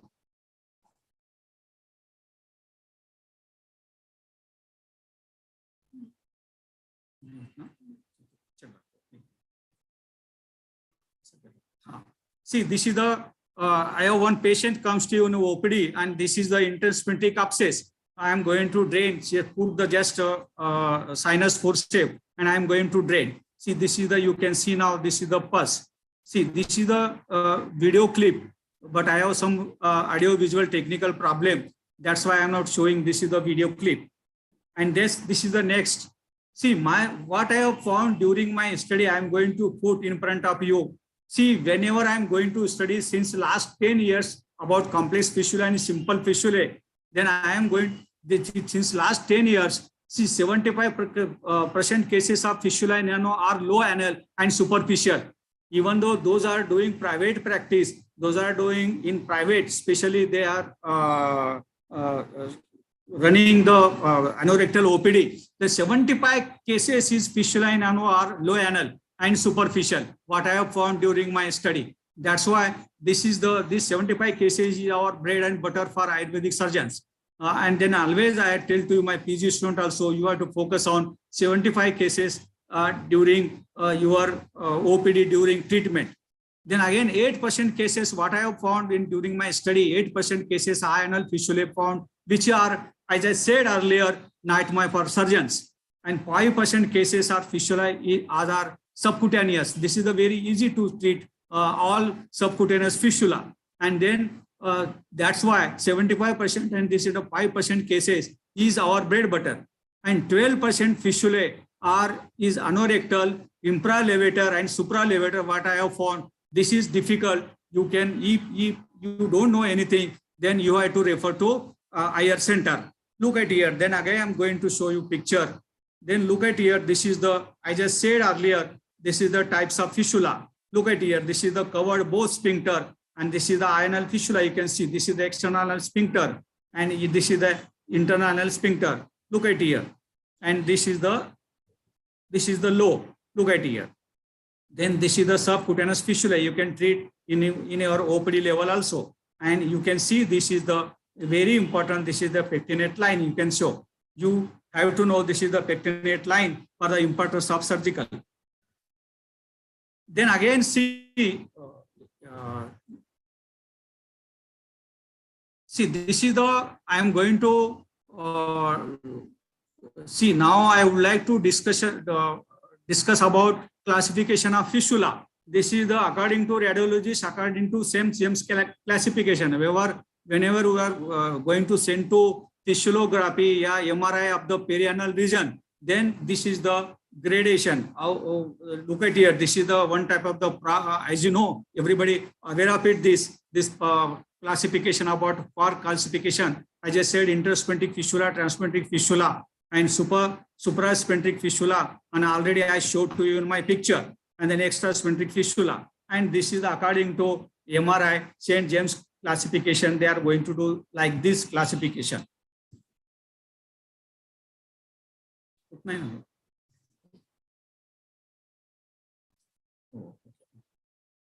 See, look at here. This is the, look at here. I just said earlier in my topic, this is the low transsphincteric fistula. You can see now, this is the low transsphincteric fistula. This is the external opening. And this tract is covered only 20 to 30% sphincter. That's why I have included these cases also. I just said earlier in my inclusion criteria, you can see now, this is the low sphincteric fistula, low transsphincteric fistula. And then again, I just said, this is the main culprits of the fistula. This is the gland, and this is the opening into anal. This is the anal crypt is opening into on dentate line. Look at here, and this is the subcutal anal fistulae. You can see now. I just said in earlier. See, look at here. This is the deep perineal pouch. This is the big complex fistulae. If you don't know anything because of then you this type of patients, you can refer to a higher center. You can see now opening is bigger because of this is the previous scar. He has done big. He did surgeries at various hospital. Look at here. This is the big, and look at here. You can see now this is the big complex fistulae. Look at here. See that's why this is the complex fistula. Whenever deep perineal pouch is internal opening, then you have to refer to higher center better way. And then again you can see now this is the my article. I have published innovative management of anal fistulae and then partial fistulotomy with Shah-Sutra therapy especially in complicated fistula and archo fistula. Already I have published, and I have done so many cases since last 10 years because of archo fistulae and complicated fistula. I just said in earlier, because of the challenge to everybody, challenge to even modern surgeon also, and this type of fistula is very notorious. That's why difficult to manage through any sciences. That's why what I did study since last 10 years. Then you can see now this is the all this is the complicated cases, and what I did, then this is the recurrence fistulae all, and then ever patient comes to my OPD, then thoroughly we have taken everything, history, everything, investigation, we did everything, and then after that we intervene these cases. Look at here, this is the you can see now this is the base of the scrotum. This is the complicated. Look at here. Then all this, look at here. I just said earlier in cases, this is the big fistulae up to external opening is in thigh. Look at here. This is and then you can see now this is the big external opening is thigh, and look at here. And then you can see now this is the patients all are recurrence and anal fistulae. And then what we did in these cases, look at here. This I have one patient's periurethral fistula in ano. Because of you can see what we did here. Look at here. You can see now this is the, look at here. This is the base of the scrotum. You can see now this is the external opening. And then they like this fistula. This is the anterior transvertic big fistula. And this internal opening is 12 o'clock. But in this patient, unfortunately, this this is the involvement of corpus spongium. What we did here in these cases, look at here, we did here, look at here, this is the MRI. This is the MRI of the, this is the, in these cases. And see, you can see now, this is the corpus spongium, this is the urethra, look at here. And then what we did here, look at here. Then again, this is the, you can see through this picture, this is the abdomen, this is the umbilicus, and you can see now this is the complex perianal fistulae. Look at here. And then again, this is the, during study, what we focus on this OPD examination, as you know, selection of the exclusion criteria, as I said in earlier my topic, and aseptic precaution, lithotomy position, routine blood investigation with the HIV, HBs, AG, X-ray chest. Because of, keep in mind, because of you careful in complex fistula, especially whenever patient is having long-standing fistula in ano, then you should advise X-ray chest because of maybe chronic patient lead into tuberculosis. That's why you should advise X-ray chest every and each patient. And then I just said earlier, fistulography and then MRI if required in MRI. Then if necessary, biopsy, endoanal sonography. Then I have advised also sonography, sigmoidoscopy in some cases, and probing under local anesthesia, and weekly change of Shah-Sutra. And my end point is there, healing of trap, recurrence of fistula within 2 years. What I did since the last 10 years, this is my inclusion criteria during my study. And what I did, I have taken follow-up since last 2 years, since last 10 years. And my endpoint is there, healing of the tract and recurrence of fistula within 2 years. And this is the position of lithotomy. And then you can see now, this is the indication. Look at here, complex recurrent tuberculosis and then spread to distant part. This is the, look at here, this is the various picture as I showed to you in earlier picture also. Then what I did investigation, physiologram, I just said in earlier, endoanal USG, if required, and CTA, if required, MRI, if required, and endocoil MRI, if required. Then again, see, this is the physiologram. Physiologram means, you, as you know, all of you, nowadays is relatively expensive, easily available, but will tell you fistula is present or not, maybe provide clue about the high fistula, and may mislead the surgeons, does not help during surgery. That's why nowadays is a physiologram is outdated because of this reason. And then again, see, look at here. This is what we did here. This is the physiography picture. Look at here. You can see now. This is the Y-shape picture. This is the what we did here. This is the physiologram, and we put the dye here from earlier. Always we used to do this physiologram in our institution. Then because of, see, this is the Y-shape picture. This is the Y-shape. You can see now. See, this is the Y-shape fistula is difficult to manage through the Shah-Sutra also. Because of that's why this is the what we did here. We did physiography. Then after that we did partial fistulotomy and then Shah-Sutra application in these cases. Then this is the endoanal USG. Because of most useful investigation can locate abscess sphincter defect. This is the more important, more accurate than MRI, expensive. As I said earlier, because of you can locate through this investigation sphincter defect and abscess cavity. That's why, and end of the day, this is a very expensive. If is for better management, you treat the you are going to treat the patient, then you can advise if required patient, then endoanal USG is far better for in some patients. Look at here. This is the, you can see now. See, this is the all picture of endoanal USG. Look at here. You can find out through this investigation intersphincteric space. This is the, and you can find out any abscess cavity, any abscess. So you can find out through this investigation. Look at here again. This is the pictures all. Look at here. You can see this is the, look at here. This is the external. This is the, look at here. This is the intersphincteric space. You can see now through this investigation, you find out intersphincteric space also. See, look at here. This is the transparent. Look at, you can see now. This is the suprasphincteric fistula. That's why we did here endoanal sonography, some cases.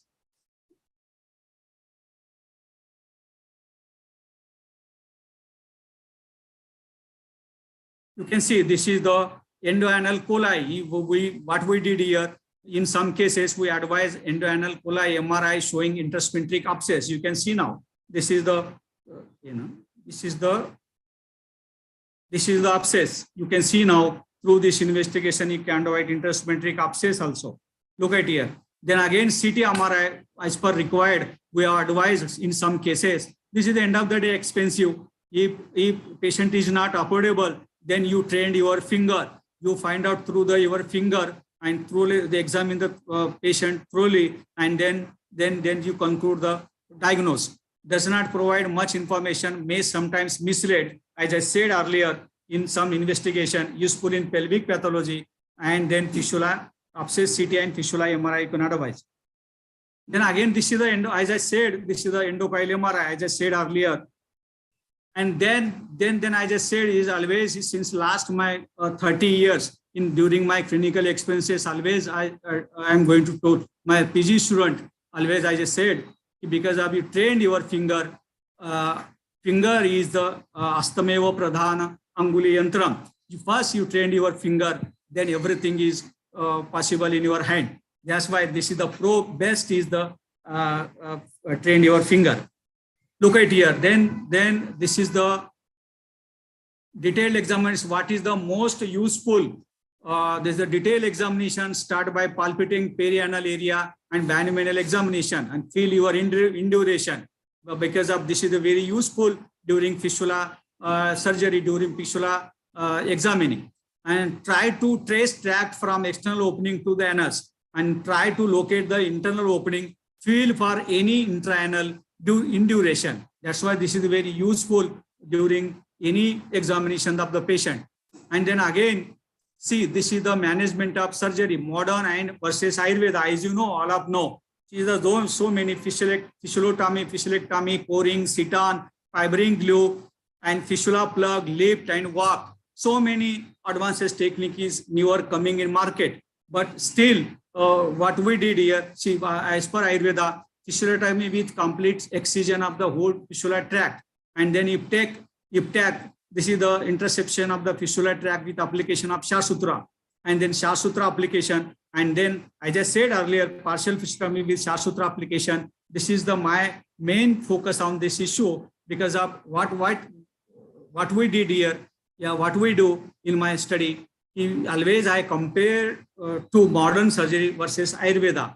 That's why they have these modalities, and that this is we have modalities. And then in some cases, I did this modern modalities, and in some cases I did in so many our Ayurvedic modalities.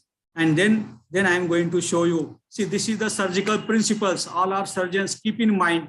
This is the basic surgical principles you keep in mind during any surgery, because of getting rid of sources of infected anal glands, especially in fistula, during fistulectomy, during Shasutra therapy, you keep in mind getting rid of sources of infected anal gland. Otherwise, patient gets recurrence.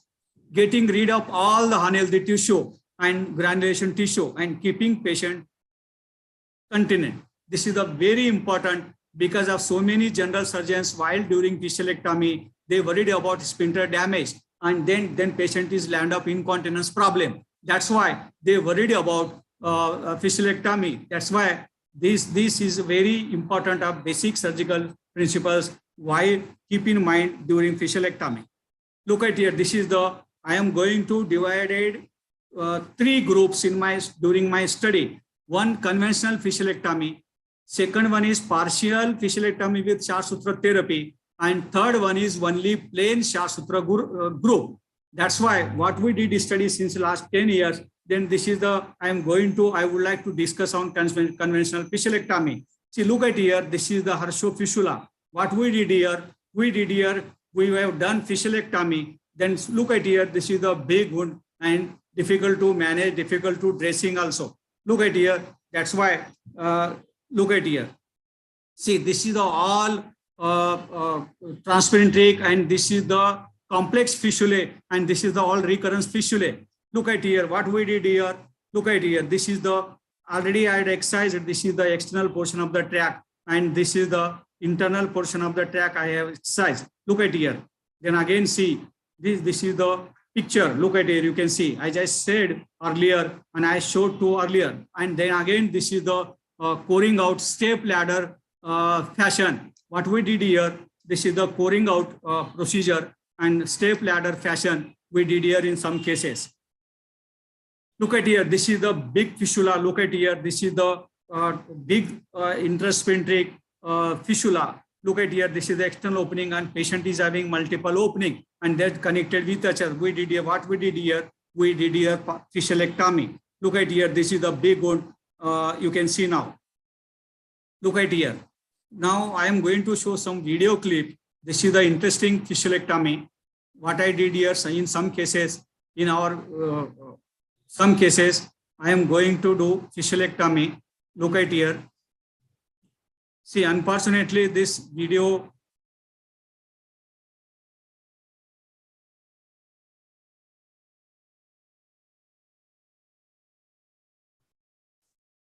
See, look at here, I'm going to show you video clip.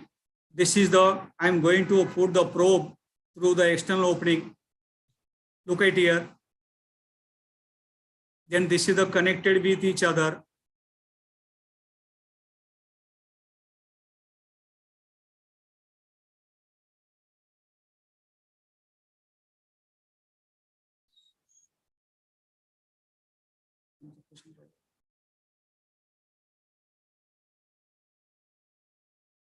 See, I am going to do partial fistulectomy. You can see now, you can see this is the track. This is the external portion of the track.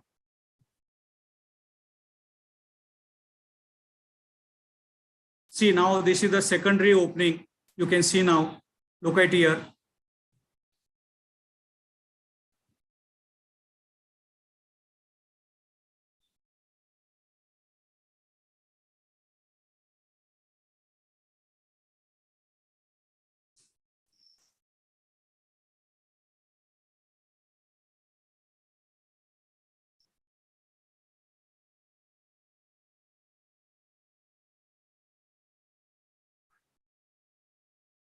See, this is the big track facialectomy.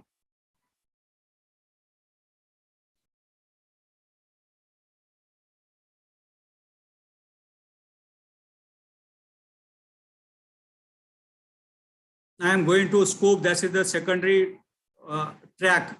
Yeah, this is the bifurcate of the track. And then you can see now, this is the big hemorrhoids. I am going to ligate this hemorrhoid also. Look at here.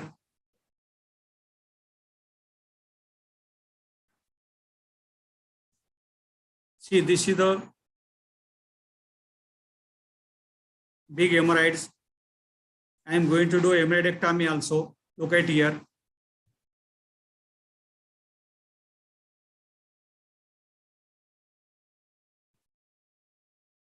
So you can see now, and I am going to, this is the, and then I am going to close the wound. See, look at closure of the wound. Look at it. This is the Vicryl 20. Look at here. You can see now, this is the picture after facialectomy. Now you can see now, this is the, look at here, so many, this is the pouring out facialectomy. What I did here, in some cases, you can see now, look at here, this is the complicated fistulae, this is the multiple opening, hypertrophic skin. And then after that, what we did here, this is the pouring type of the facialectomy. And this is the complete healing. You can see now, this is the one type of the evidence-based medicine. And look at here, you can say, this is the what we have documented. Then again, see, you can see now, this is the facialectomy. What we did here are show-shaped fistula. As I said earlier, because of this is the posterior show fistula. And then what we did here, see, look at here, this is the big, both vertical track. And look, you can see now, and this is the, I have exercise internal opening also. You can see now. Then again, see, this is the big multiple opening, and this is the ischiorectal fossa. You can see now, and this is the big track, and then what we did here, facialectomy. Then again, see, this is all complex and recurrence fistulae, what we did here, facialectomy. Look at here. Then again, this is the big problem in facialectomy cases, what I am facing. And since last 10 years, I am facing a lot of problems because of big wound, deeper wound. I just said why, and patient unable to carry out his routine work. And the procedure many times needs to be completed in 2 steps in so many cases. And in some cases, division of greater part of the anal sphincter is lead to partial incontinence, and which is very common. That's why after conventional facialectomy, recurrence has been reported. See, this is the interesting study. Up to 30 cases, 30%, and incontinence rate up to 21%. See, I am here talking only about complex fistulae. I am not talking about any simple fistulae. Because of during my study, what I have found, I want to show you, I want to put in front of you.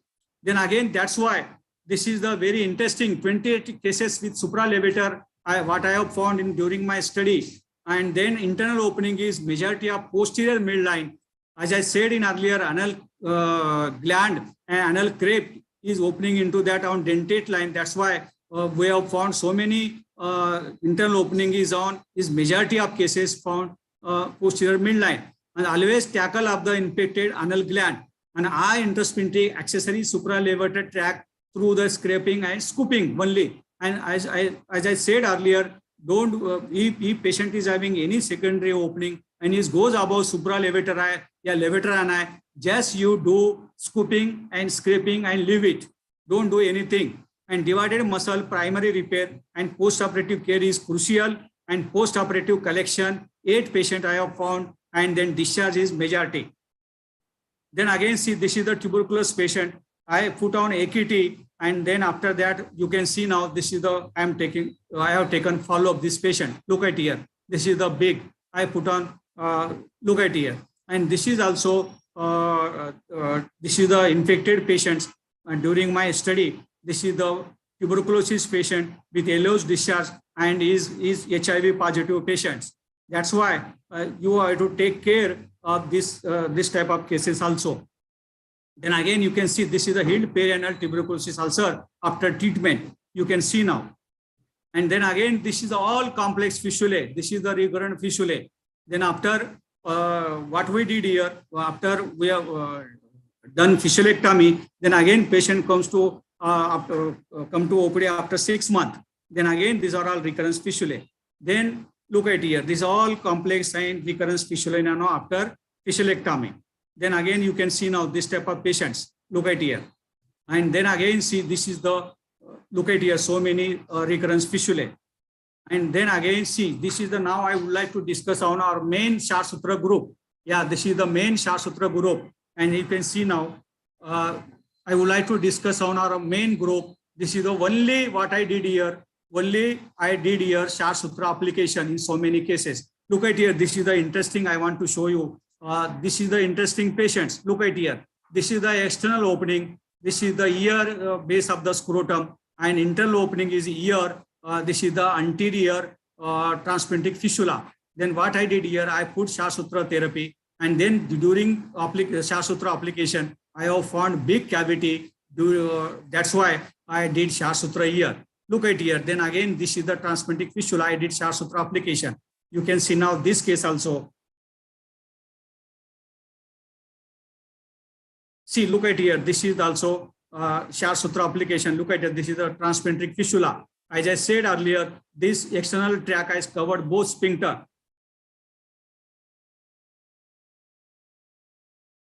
See, look at here. You can see now this, as I said, this is the complicated fistula, although diabetic patient. But what we did here, only I did Shart Sutra application. See, this is, you can see now, this is the, I'm going to probing. Look at here. This is the Shart Sutra. I'm going to do Shart Sutra application. Look at here.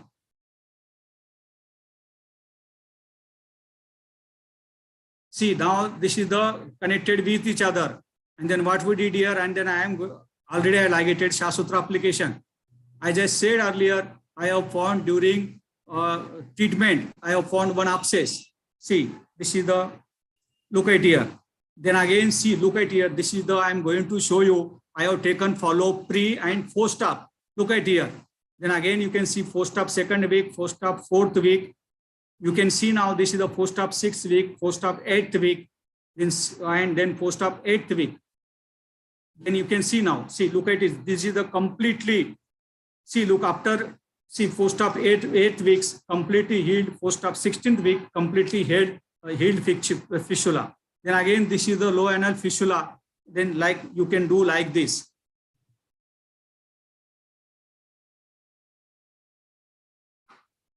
Next.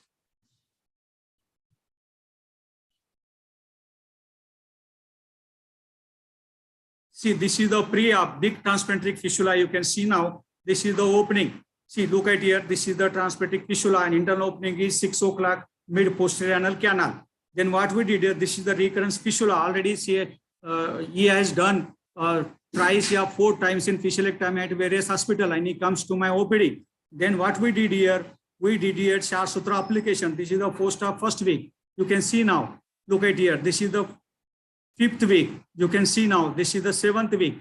You can see now. This is the 9th week. This is the beauty of Shart Sutra. Look at here. This is the 11th week.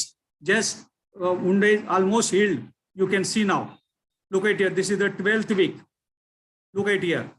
Then again, this is the 14th week. Look at here. You can see now. And then look at here. Then again, this is the Shart Sutra application. That I have so many documented cases with bit of lack of timing. See, look at here. This is the serial. What we did here. Look at here. This is the, look at here. You can see now. Look at here. This is the post-op 5th week. Track cut and completely healed through the Shart Sutra application. Look at here. You can see now. Look at here.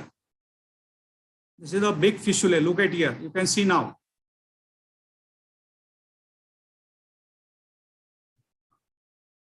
See what we did here in some cases, partial fistulectomy where the external portion of the tract. What we did here in some cases, that is the fistulectomy, and then where the internal specific muscles involved, then I am going with ligated shaft sutura application. And you can see now, this is the result. You can see now. Look at here. See, look at here.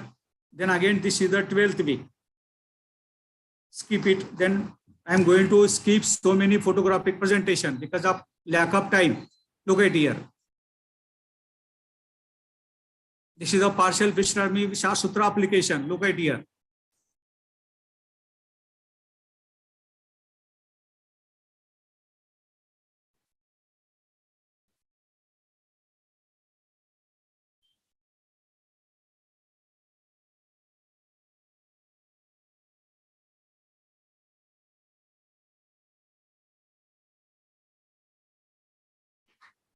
See, I am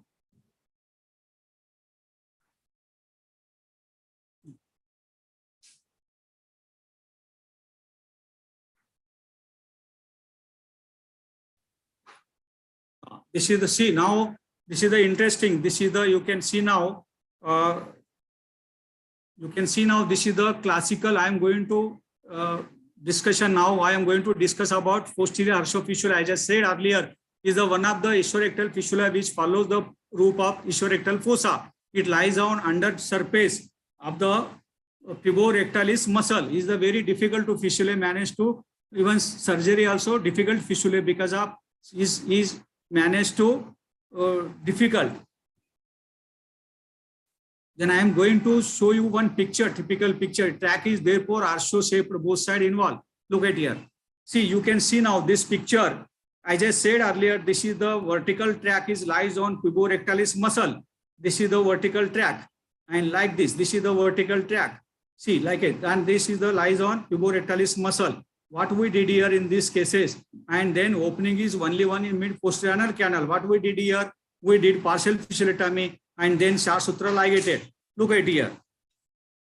Then again, this is the harsho fistula. Look at here. Then you can see now both side external opening. This is the track like this fistula. Then what we did here, partial fistulectomy, shaft sutura application. We did here so many cases.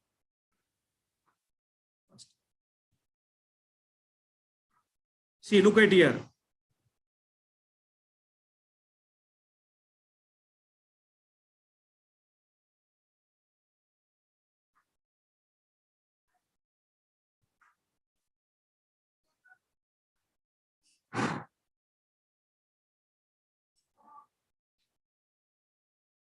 See, now what we did here, we have done a study comparatively application of Citan also. You can see now, this is the Citan. You can see now, this is the Citan. See, we did here Citan versus shaft sutura application. Then we Citan versus, then again, see what we did compared to shaft sutura application. Look at here. And then again, see. Look at here. This is the drainage Citan. Then helps in only draining the fistula tract, and cutting Citan does not cutting with the tract but has no role of the debrine, only curating the tract which is obtained, as you know. And then again, what we did here Citan. Look at here. Then again, see, this is the interesting study.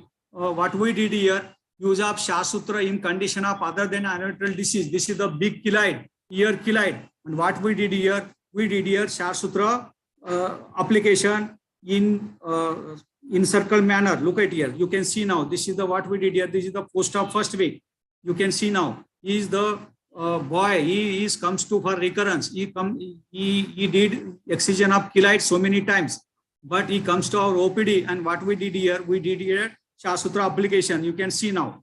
Look at here. This is the post-op third week. This is the post-op fourth week. Post-op fifth week. You can see now. This is the post-op sixth week. And then see, look at here. This is the excision of complete keloid by shaft sutura therapy. Look at here. This is the big ear. And then look at here. This is the big keloid.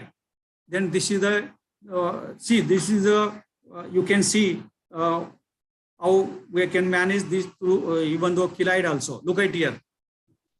Then again, you can see now I'm going to show you because of, see, look at here.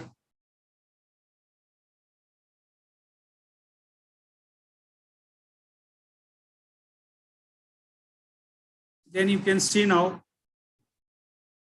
See, this is the interesting case study, one case study we have already published, the role of Shashsutravarti medicated plug in the management of post-caesarean sinus. See, this is the interesting case because of what we did here. These patients is referred to from Nair Hospital from one gynecologist, and he had done so many sinus, so many times of excision of sinus and sinectomy. He did sinectomy and he had given everything, even AKT antituberculous treatment also, but patients didn't get any relief. That's why what we did here in cases, already this published in journal, and then I'm going to show you. This is the post-caesarean section sinus. Look at here, this is the big sinus, you can see now. Look at here. She has done a lot of times, she has done 3 times or 4 times surgery, and then again, she is on AKT 9 months, then she didn't get relief. Then what we did here, look at here. Then we put Shashsutravarti. This is the Shashsutravarti is interesting. Look at here. This is the what we did here. And then you can see now. Look at here. Then you can see now. See, after fourth stop, then you can see now. Look at here. You can see now. Look at here. This is the after Shashsutravarti completely healed. And look at here. You can see now. This is the evidence based what we have made documentation. Then again, look at here. Then look at here. This is the only. This is the Sharodak local administration in wards and latest ongoing research study. But I don't want to show you because of lack of timing.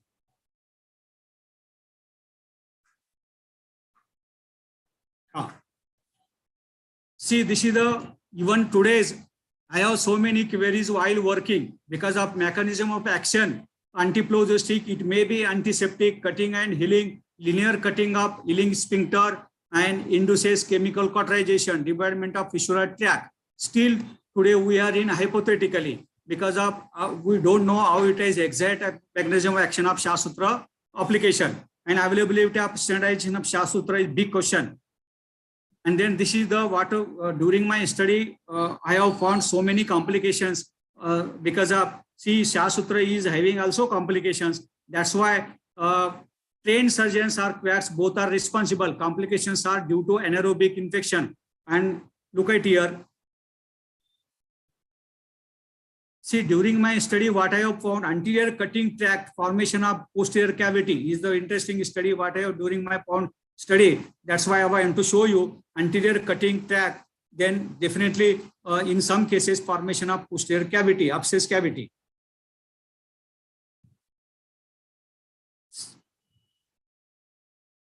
See, this is the now I'm going to conclusion of my study. The accuracy of Goodsall's. Everybody knows to so many surgeons, so many Ayurvedic surgeons, they talk about Goodsall's rules. But what we did here study because of accuracy of Goodsall's rules. You can see now anterior accuracy is only 49% what we have found during my study. See, this is accurate only in 100 patients. What we did here, accuracies we have seen in 100 patients, and what we have found accuracy anterior side only 49%.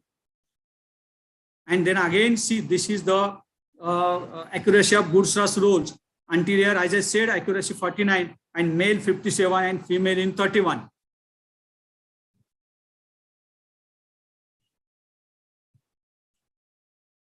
See, again, accuracy of Goodsall's rules posteriorly. Accuracy of Goodsall's posteriorly, what we have found more than 90% accurate in only 191 patient. What we did here, we have done 191 patients take, and then accuracy is the 90% in posteriorly, male 87% and female 97%, what we have found. Then again, see, during study, fistula and ano most common in males. As I said in my earlier, because of male patient, what we included 180 patients and female patients only 37. That's why sex ratio is 5:1. Enhancing with STO2 accuracy of the test was found, identified track 94% in 200 patients and identifying internal opening 91% in 193 patients. Then again, comparatively, what we did here, I just said earlier, our complex fistula is even my study group is divided in 3 groups. I just said earlier, fistulectomy, and then Shasutra second group, and partial fistulectomy third group. Then sample size is 130. As per our record, as per our during my study, what we have found, then I want to show you. Then again, see, this is the interesting I want to show you in some recurrences of percentage. Group 1, I just said earlier, 32.4% I have found. Again, patient comes to me after 6 months, after 1 year, and Shasutra group also 5.6, and group 3, partial fistulectomy Shasutra group, I have found 4.2%. Hospital stay 1 week, 1 day, and 2-3 days. This is the interesting study what we have found during my study. And costly, even though fistulectomy is today, even though is too costly, and our Shasutra group is cost effective, and then partial fistulectomy and Shasutra application still cost effective. And then, as I said earlier, I have found some complication in Shasutra application also. Then again, see, this is the sphincter muscles are not dissected in group 2 and 3, hence the possibility incontinence is ruled out. Drug-coated Shasutra are slowly, gradually released into tract, and wound healing is no pockets. See, group-wise success rate is noted. I just said earlier, partial fistulectomy with Shasutra is 95%, and then Shasutra application is 94%, and conventional fistulectomy, I just said earlier, is 67%. I have found in success rate. Then long-term outcome, Shasutra is better than surgery, and routine unaffected absence from work up to 3 weeks after surgery. Initially, healing time is higher in Shasutra group, especially 14 weeks versus 9 weeks for surgery. And initial healing time is higher than 14 weeks versus 6 weeks for partial fistulectomy. This is the interesting study because of Shasutra group takes longer time versus surgery. And then most effective, safe, ambulatory, economical, ideal alternative for surgery in Indian setup for treatment of fistula in ano. And thank you very much. This is the my message. Good surgical Shasutra expertise and experience. You do lots of practice, and change is constant in life, but stick to basic. This is my message while going home. This is my message. Thank you very much. Thank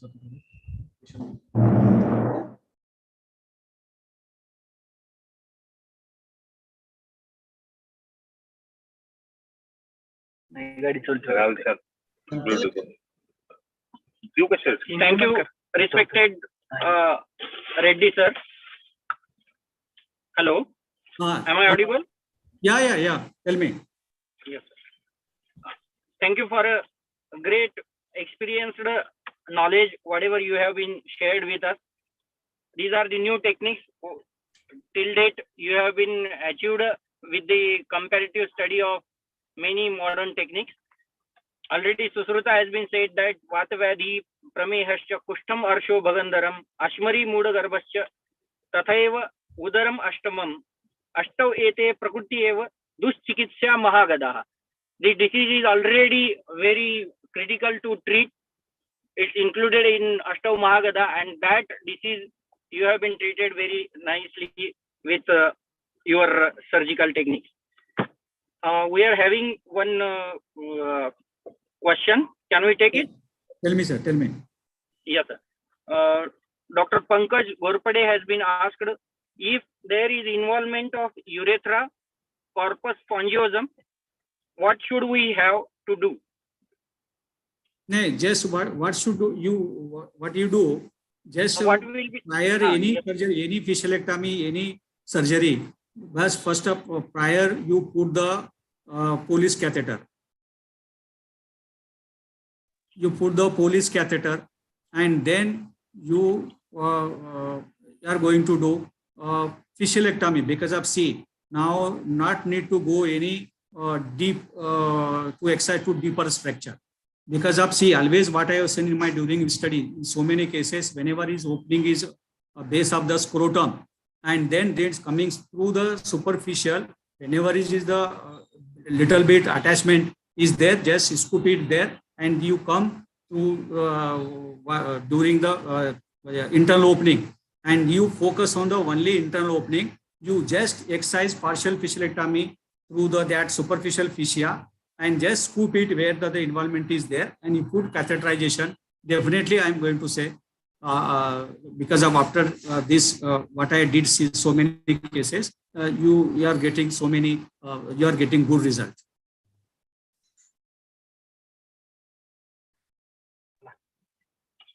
Okay. Thank you, sir. Thank you for your guidance. Now, I request our chairperson, Dr. Sumit Vasnik, sir, please share their guidance regarding the lecture. Thank you very much. Thank you, everyone.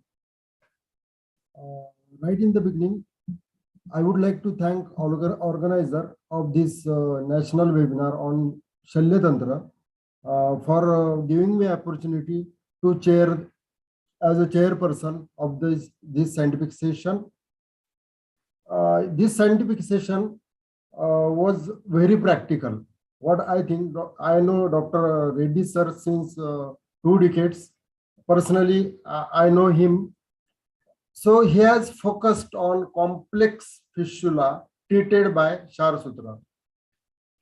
You know, as you all know, fistula means Bhagandar. It has been a difficult disease since ancient era.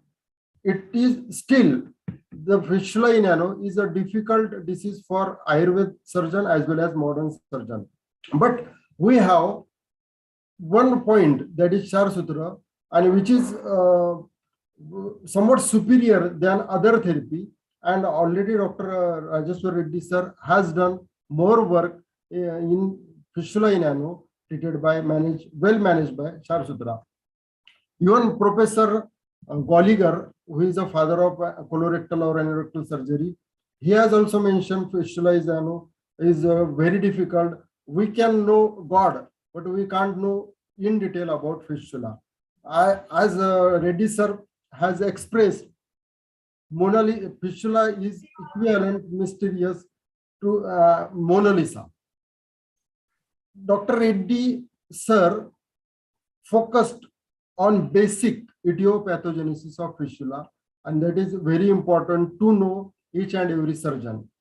Fistula in one more thing which I should mention, Dr. Reddy sir's work showed complex fistula ano doesn't follow Goodsall's rule, which is very, very useful information as far as proctocolorectal surgeons are concerned. He has also discussed what to do and what we should not do in complex fistula in ano. His study showed over 1 decade, 75% fistula are low anal fistula, which are bread and butter for regular practitioner or routine proctologist, 8% high, 5% subcutaneous, and 12% supralevator. He has also distinguished between classification as far as the radiology is concerned, PARS classification and St. James classification. One more thing which I personally learned, if we find deep perianal pouch, it means the fistula is complex and going towards abdomen or extending upwards. So we should refer the case, which is very important. Which case we should handle or we should take, we should manage, and which case we should refer. This is very important in practice.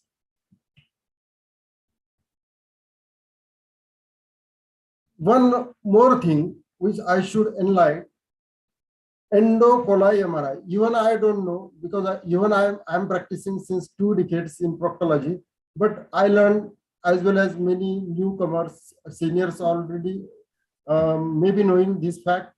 Endo-anal coli MRI is done in some specific cases. Finger is the best probe and best investigation as far as fistula in ano is concerned, because it will guide you, it will direct you, and it will tell you many things about fistula. In managing fistula in ano, you should have integrated approach with modern as well as Ayurveda. He has also mentioned about detailed workup in fistula. He has done recently this work since 1 decade, distributed all patients over, I think, 200 patients in 3 groups. One conventional fistulectomy, second group exposed to partial fistulectomy with Shar Sutra, and last group was treated only with Shar Sutra. It showed this Reddy sir had integrated approach. According to his study, 28 cases, or most of the cases, internal opening lies in midline posteriorly. He has also treated some cases of HIV or TB fistula. Comparison, say, he has done already comparison of fistula in ano treated by Seton as well as Shar Sutra, but Shar Sutra has got somewhat superior over Seton. He has also done some work in keloid, post-cesarean section sinus, warts. According to Dr. Reddy sir, according to all of us, complication after fistula in after Shar Sutra therapy is major causes anaerobic infection, and it should be treated well with anaerobic antibiotics of modern as well as some Ayurveda drugs.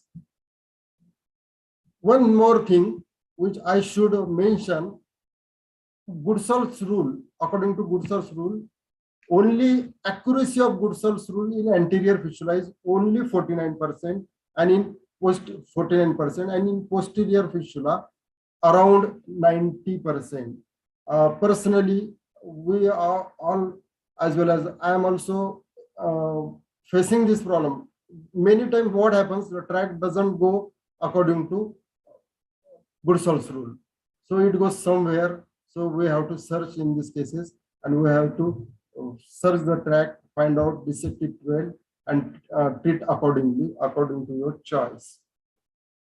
So very nice lecture, very practical and evidence-based lecture given by Dr. Reddy sir. I should thankful to him.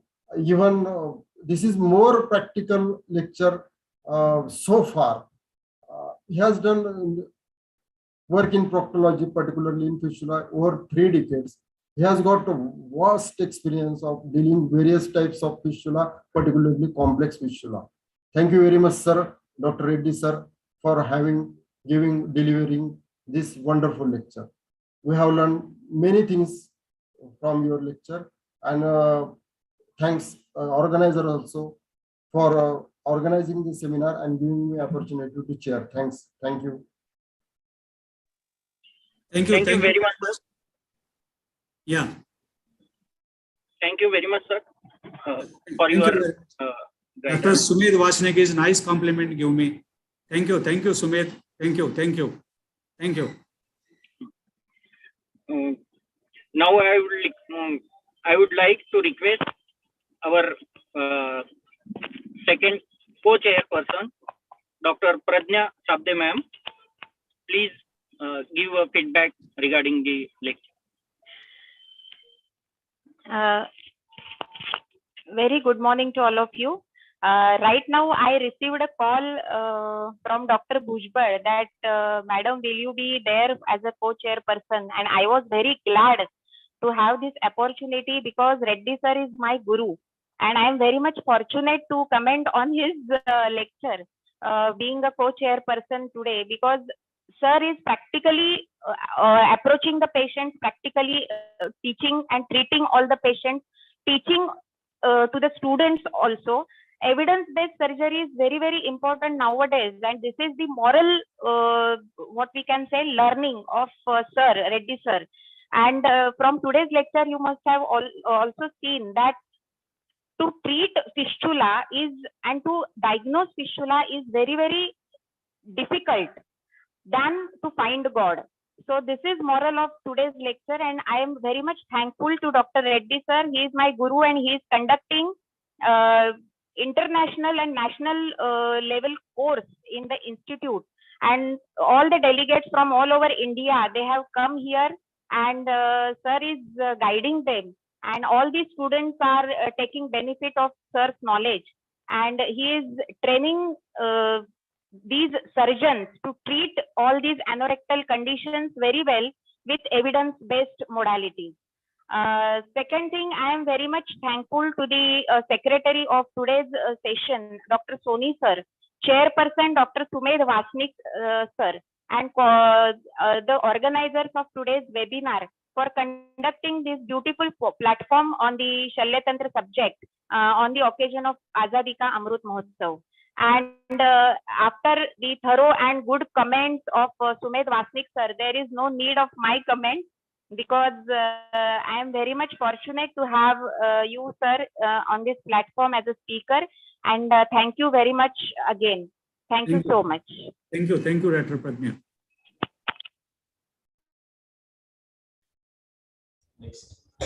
Thank you. Sir, for giving a nice lecture. Everybody just giving a nice comments on your. Covered with your knowledge.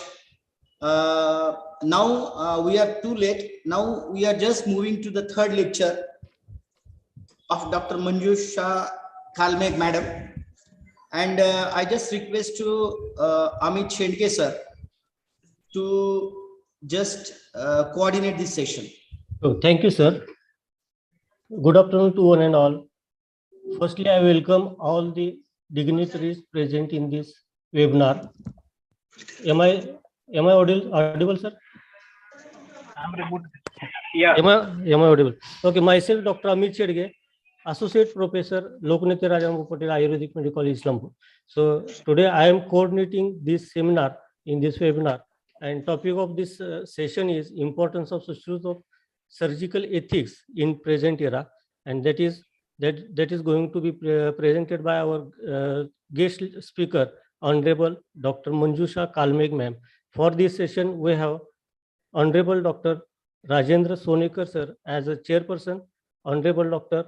Meena Alnewar ma'am as a co-chairperson, and Honorable Dr. Seema Giri ma'am as a secretary. So firstly, I request Dr. Seema Giri ma'am to introduce our respected guest speaker, Honorable Dr. Manjusha Kalmeg ma'am. Over to you, ma'am. Thank you, Amit Shetty sir. Am I audible? Yes, ma'am. Good afternoon, one and all dignitaries, Ayush Department, MUHS Department, MCIM, Dean of Ayurveda, Dr. Shrikant Deshmukh sir, all principals and all Shalya HOD professors, all teachers, and my PG students. Myself, Vaidya Seema Giri, Professor, Government Ayurveda College, Usmanabad. It's my privilege to introduce this session's speakers, Vaidya Manjusha Kalmeg madam. She has my senior in Vidarbha Ayurveda Mahavidyalaya, Amravati, during post-graduation. And coincidentally, I introduced to her today. She has disciplined, punctual, strict senior, and well-known personality, and Lady Dawn surgeon of Vidarbha Ayurveda Mahavidyalaya, Amravati. She has done BMS, MD, PhD in Shalya Tantra, Amravati University. Presently working as HOD, Associate Professor in Shalya Tantra, Vidarbha Ayurveda Mahavidyalaya, Amravati, and also BOS member, MUHS Nashik. She has MUHS recognized PG and PhD guide. UG experience 19 years, PG experience 12 years, and PhD experience 8 years. She has resource person and guest speaker at various ROTVs conference, and seminar. She published 15 and above research articles and papers in national and international journals. Her book published on Shalyatantra Part 1 for UG students. She has awarded as gold medalist by Amravati University for first merit in BMS and a base PhD thesis award of National Sharid Research Institute, Sant Kripal Nagar, Sandila, UP. She has many extracurricular activity like drawing. She has an NSS member. Today, she will be sharing with us his expert opinion on the topic of importance of Shushrutokta surgical ethics in present era. Now, I would like to invite respected Manjusha Madam to deliver her guest lecture. And thanks to organizing committee for giving opportunity on this wonderful platform, Azadi Ka Amrut Mahotsav. Thank you.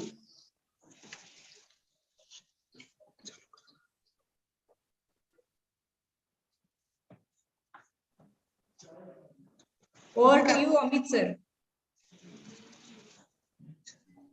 Thank you, ma'am.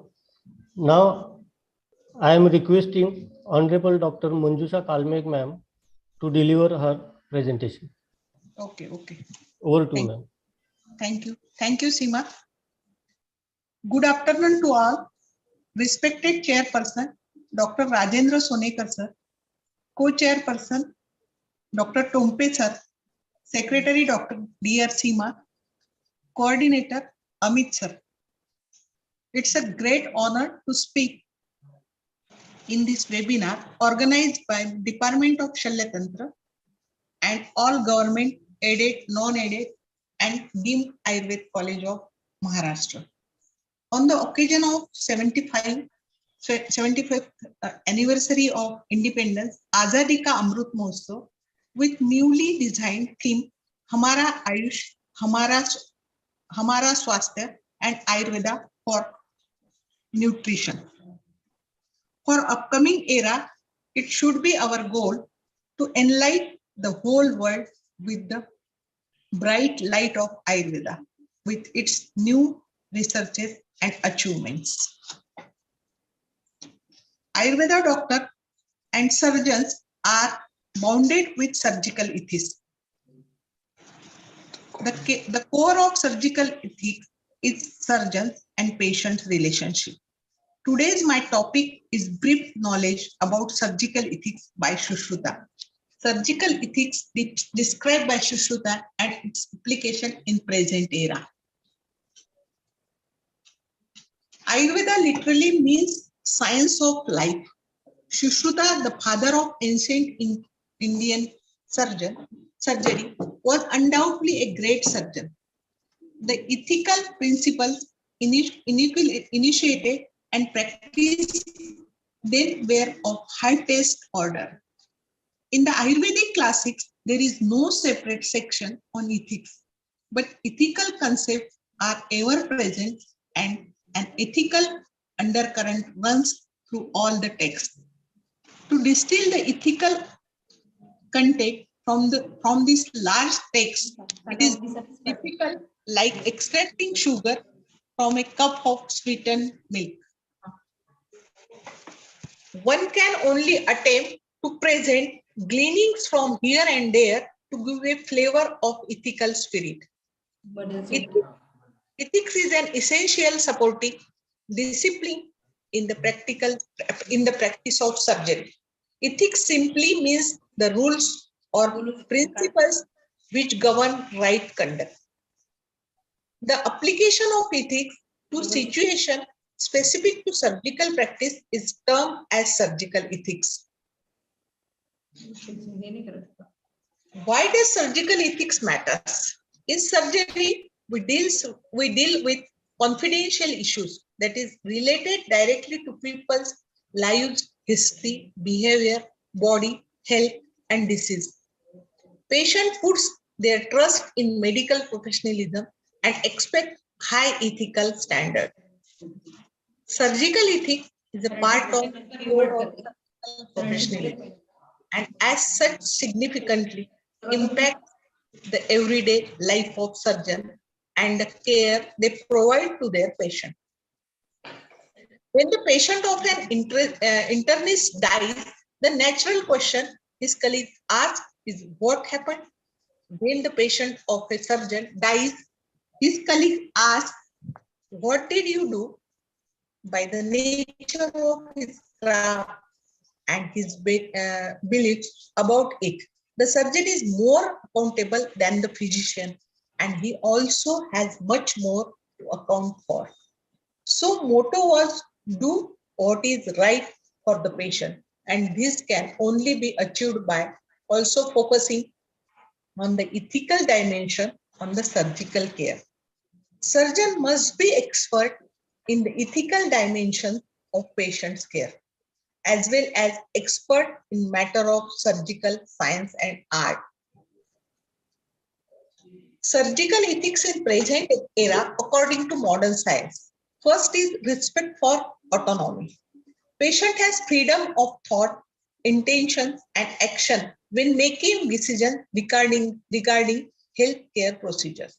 For a patient to make a fully informed decision, he or she must understand all risks and benefits of procedure and the likelihood of the success. Always respect the autonomy of patient and their ability to make choices about their treatment. Such a respect is not simple a matter of attitude, but a way of acting so as to recognize rights of patient to self-determination and even promotes autonomous action of the patient. The patient must be informed clearly consequences of the surgery that may affect him. Second ethic, informed consent. In surgical practices, respect for autonomy translates into clinical duty to obtain informed consent before the commencement of the treatment. Informed consent maximizes the chances of patient understanding what is said about their condition and proposed treatment. Third, matter of life and death. The omission to provide or to continue life-sustaining treatment on the patient. To sustain life should be the best interest, but there is no obligation to provide or to continue life-saving treatment. If doing so, it's fatal. If patients are imminently and irreversibly close to death, permanent and serious brain damage patients. Confidentiality. The surgeon must not discuss clinical matters with relatives, friends, employees, and others unless the patient explicitly agrees. It not only abuses human dignity, they again did undermine the trust between the surgeon and patient. Fifth is maintaining standard of excellence. Surgeon must do only specialized treatment in which they have been trained properly. Sixth, research. Surgeon have to subsidiary responsibility to improve operative techniques through research to assure their patient that the care proposed is the best. Now, we turn to surgical ethics in Ayurveda. I have already explained there is no separate chapter on surgical ethics in Ayurveda. I tried to collect all ethics in this lecture. The first is objective of Ayurveda. In Shushruta Sutrasthana, Adhyay first, the object of utility of science, which forms the subject of our present discussion, may be grouped under two distinct subheads, such as the cure of diseased person and the preservation of health in those who are not afflicted with any sort of bodily discomfort. Thus, Acharya Shushruta has given preference to cure of disease prior to preservation of health. This can be considered as first surgical ethics toward deceased person mentioned by Shushruta Acharya. Next, definition of health. Acharya Shushruta has described the definition of health in Shushruta Samhita Sutrasthana in 15 Adhyay. The cure of disease unless the equilibrium state of body and mind is achieved is nothing but the second most important surgical ethic mentioned by Shushruta.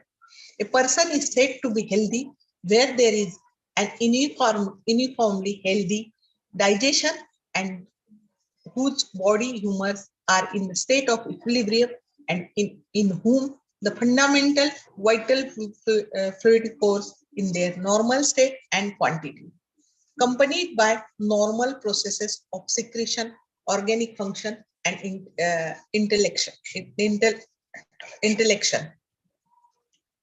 Pathophysiological aspect. This is the most important chapter, Shushruta Samhita Sutrasthana 21.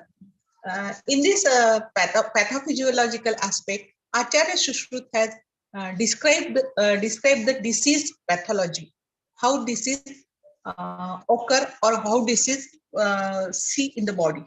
The physician who fully knows about the accumulation, that is sanchaya, disturbance or aggravation, that is prakopa, expansion, that is prasara, and differentiating traits of the deranged humor, that is bheda, and is well conversant with the specific location in which they are respectively confined in the course of their expansion, and with the symptoms which they respectively exhibit with the incidental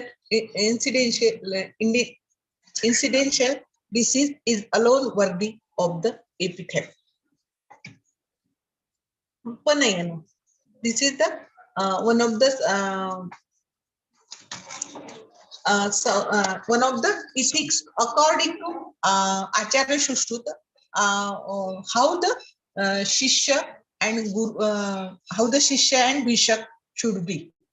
That is Upanayan Sanskar. Shushruta has described Upanayan, which can be taken as an ethics toward initiation into the science of medicine. It should be imparted to students belonging to one of the three born castes such as Brahman, Kshatriya, and the Vaishya, and who should be of tender care.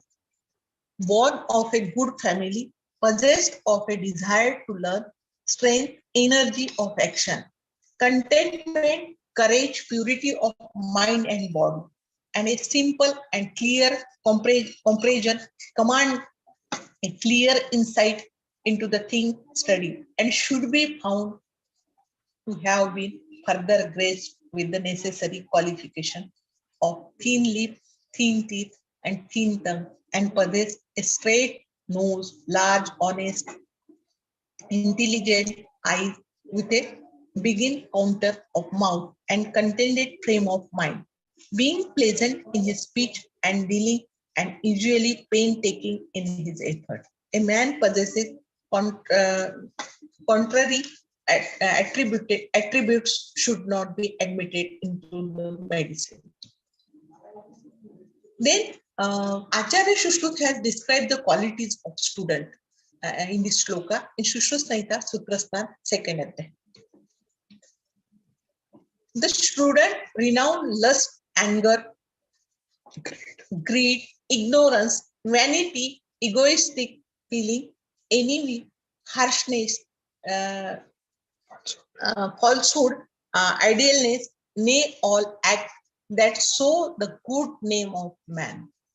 And in proper season, a clipping of nails, wearing of scatter or dyed brownish yellow cloth, live and life of truthful, self-control, anchored, and be obedient and respectful toward the preceptor.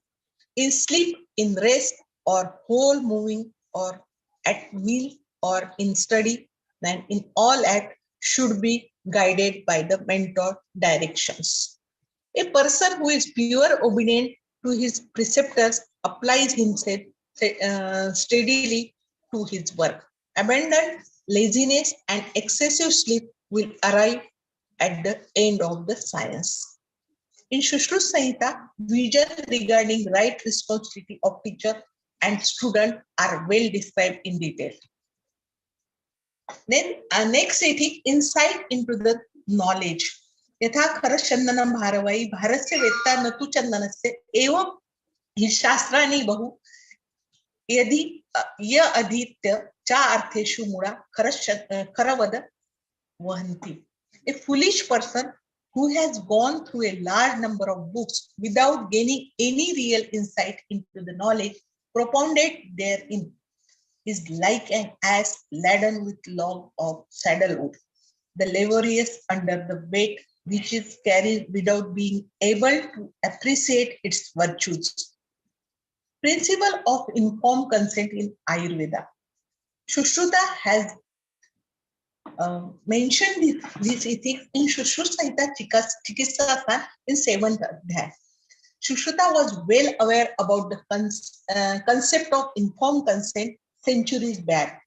In the context of surgical intervention, in Ashmari Chikitsa Prakarana, there is the reference of prior consent of the king or well-wisher or relative of the patient.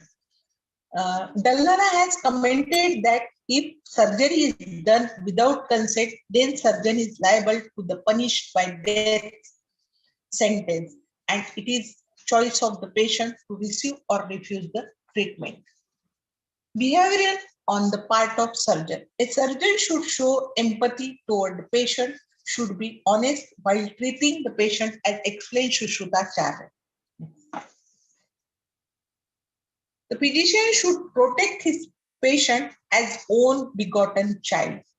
A physician should not abjure the company of women, nor should he speak in the private to them or joke with them. The physician is forbidden to take anything except cooked rice for the hands of women. Nowadays, it is a compulsory to keep a female attendant while inspecting, palpating the patient. Professional and academic ethics. Learning is never-ending process, and Acharya Shushruta has said that a Shalya Tantra Chikitsa should have knowledge of all 8 branches of Ayurveda, because by the study of single Shastra, man cannot never catch the true importance of science of medicine. Ekam Shastra Adhyano, na Vidya Shastra Nishyam, Tasmat Bahushruta Shastram Vijayanayata Chikitsakaha. In Shushruta Samhita, it is clearly mentioned that a person who studied only one branch of science cannot arrive at proper conclusions. Therefore, a physician should try to learn as many related sciences as possible. Before any surgery, diagnosis of diseases should be confirmed by these 3 methods: inspection, palpation, interrogation, and 6 other methods described for diagnosis of disease. Prognosis about disease which are curable should be got cured. Those which tend to persist should be controlled, and those which are incurable should not be treated. Diseases which are persisting for more than 1 year should be refused for the treatment generally. Acharya Shushruta has mentioned academic ethics in terms of disciple tradition. Shastram Guru Mukhod Dirnam Ayo Pastes Cha Askrut Sakruta Ye Karma Kurute Vaidya Savaidyo Annetu Taskara.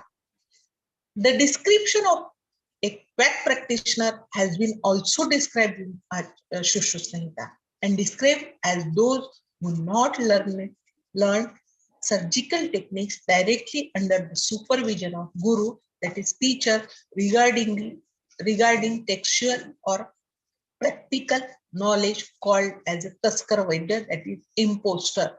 So before embarking on the surgical procedures, one should assess himself that is he able to perform surgery or not.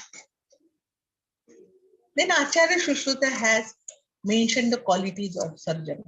Shushruta has already mentioned the qualities of surgeon, which are Shauryam Ashukriya, Shastra Tikshna Asveda Vepatu, असमोष वैद्यस्य शस्त्रकर्मणि शस्यते. Courage, quick action, light hardness, that is gentle, non-shaking or trembling, non-sweating, sharp, self-confidence, and self-command are what should be possessed by a surgeon. Then Acharya Shushruta has mentioned Trivida Karma, pre-operative, operative, and post-operative effect. That is Trivida Karma, Purva Karma, Pradhana Karma, Pashyata Karma. As well as he described Ashtavida Shastra Karma in Shushruta Samhita Sutrasan in 5th Adhyaya. The surgical treatment for the disease is divided into 3 stages: Purva Karma, Pradhan Karma, and Paschat Karma. Importance of clinical examination before any surgery described in Shushruta Samhita. It is mentioned that without proper history taking and physical examination, a surgeon should not go for any surgery. Operation should be done with all preparations, including materials such as Antra, Shastra, and all described in the Shushruta Samhita in text. According to any disease, there are some disease mentioned such as Mudagarbha disease, Udar Roga disease, Ashmari, Bhagandara, Mukha Roga. In these diseases, Acharya Shushruta has described the nail by mouth ethics that is also followed in today's surgical procedures. After surgery, the patient should not be shifted on the post-operative room and advised to adhere to the regime in post-operative room, that is spatial chamber. Imperimental surgical ethics. A physician well versed in the principle of this of the science of medicine, that is Ayurveda, but unskillful in his art through want of practice. Losses his wit at bedside of his patient. Just a coward is at his wit's end to determine what to do when for the first time he finds himself in the rank of a contending army. A physician who very well knows the principle of surgery and experienced in practice of medicine is alone capable of curing distempers, just as only 2-wheeled cart can be serviced in field of battle. Practical knowledge is described by Acharya Shushruta. It is described in Yogya Sutri Adhyaya of Sutrasthan. Shushruta has mentioned that an intelligent surgeon who did experimental surgery methodically and attained practical knowledge of the same never failed to doing surgery.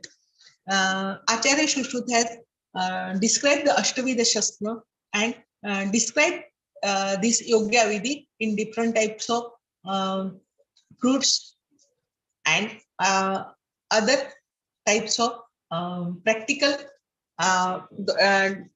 do under observation of the guru or teacher.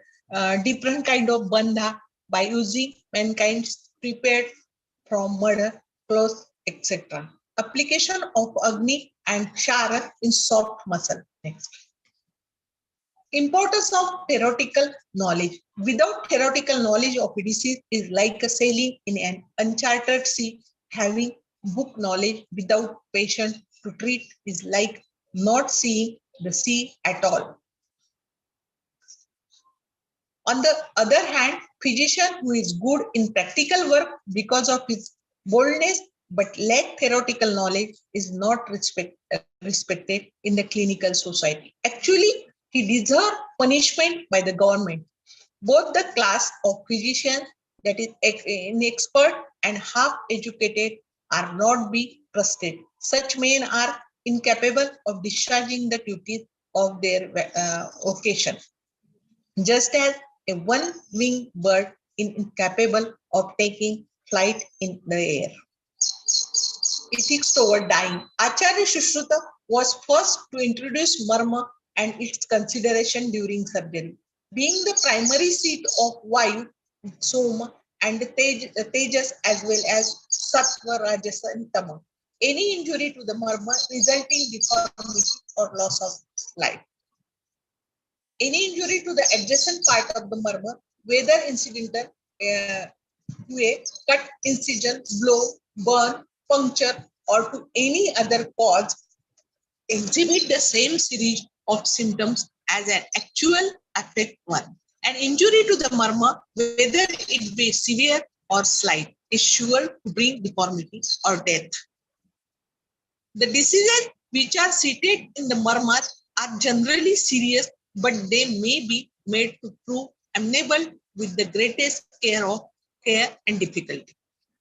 Ethics in emergency.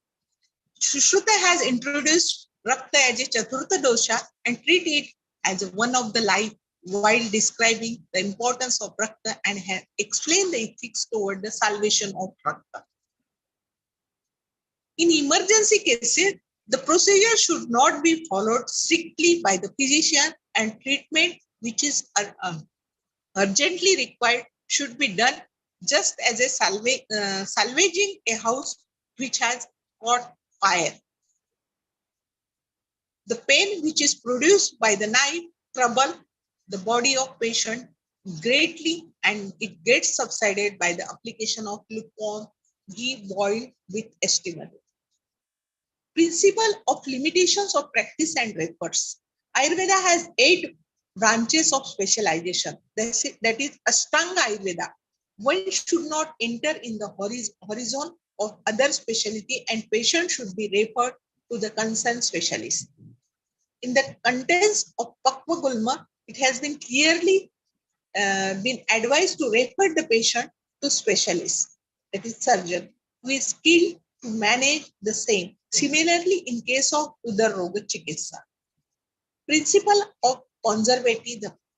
Ayurveda embarks to refrain from unwanted surgery and to perform the same only when it is absolutely necessary. Sushruta says that disease may be grouped under 2 broad subdivisions, such as surgical and medical. Even in surgical disorder, conservative measures can be applied on the fairly which one should go for the surgical option. Concept of high-level ethical surgical practice was there in the time of Sushruta, which is still now applicable in the era of modern surgery. Teaching and training methodology to produce highly skilled described in Sushruta Samhita, which also found in present era of surgical practice. Main concern of surgery at the time of Sushruta was patient safety, which is well accepted in the ethical aspect to modern surgery. Exposure of surgeon toward experimental surgery in modern as described in Sushruta to enhance the skill which now well accepted worldwide in the school of surgery. In Ayurveda, the great emphasis has been given on the practice of ethics to strengthen the bond of therapeutic relationship between the patient and the surgeon. Moral value of Ayurveda are milestones to guide the surgeon of modern times. It is vital to understand the legal and professional importance of surgical ethics and to practice the same at all the level of medical care. Ethical surgical practice was there in ancient India for the patient safety and now also in the modern surgical practice with the same concern. In ancient Indian civilization, at the time of Sushruta, Indian surgeons perform highest level of surgical practices following the professional ethics conduct which now well accepted worldwide and should be considered as a proud of Indian civilization. Therefore, it is our responsibility to preserve the great culture heritage and glory of India by patronizing surgical practice by Ayurvedic surgeons. Thank you. Thank you very much. Thank you, madam. Thank you, ma'am. Thank you for your guidance on. Okay, yes, ma'am. Thank you, ma'am, for your guidance on importance of surgical ethics in present era. So now I request chairperson of this session, Dr. Rajendra Sonekar sir, to give concluding remark about the session. Dr. Manjusha Chaukhande, other I said Manjusha Karmek. Can you hear me? Can you hear me, sir? Yeah, yes, sir. Yes, sir. Yes, sir. Associate Professor in the Department of Shalyatantra, Vidarbha Ayurved Mahavidyalaya, Amravati, has delivered very nice lecture on importance of Susutokta surgical ethics in present era. She described all the ethics mentioned in the Susu Samhita, especially what is the surgical ethics, how you deal with the patient, what are the right for the patient, one should care for the patient condition. Surgeon should give the consent, should be take the consent information before approach the surgery. Matter of life, because it is the matter of life or death. Confidentiality should be mentioned by the surgeon of the patient. He should improve the importance of surgical skill while operating day by day. Pathological aspect of the disease and Upanan Sanskar for the student, what is the quality of the student, what is the Dallan is also explained the consent of the importance of the surgery. While checking the patient, one should keep the ladies attendance to check the patient. The prognosis of the patient should be explained before going to do the surgery. Then Dr. Manjusha mentioned the importance of NBM. While in ancient era, Susuta is also mentioned kneel by mouth before preoperative surgery. And now we are also practicing all surgeon before operating or before anesthetize and kneel by mouth. Then importance of the surgical ethics is very important to the day-to-day surgical practice. There is Susuda has mentioned Ashtavish Shastakarma and the practical approach, how to take the incision, what should be the depth of the incision, what will the direction of the incision, and that can be practiced on cucumber or watermelon. This is a very good practical model is given by Sushruta to train the surgical student. Then importance of the bandha, the models, there are different type of models, and surgeon can teach the student how the bandh can be done on the models. Then the application of Shara on the Monsa can be trained by the students. Then importance of Rakta Dosha is very much important in the surgical practice. Then the patient safety is much more important while doing the surgery. Sushruta is a ancient surgeon as well as a father of surgeon as well as the father of plastic surgeon. He introduced the surgery for Nasa Sandan, Osi Sandan, and Kana Sandan.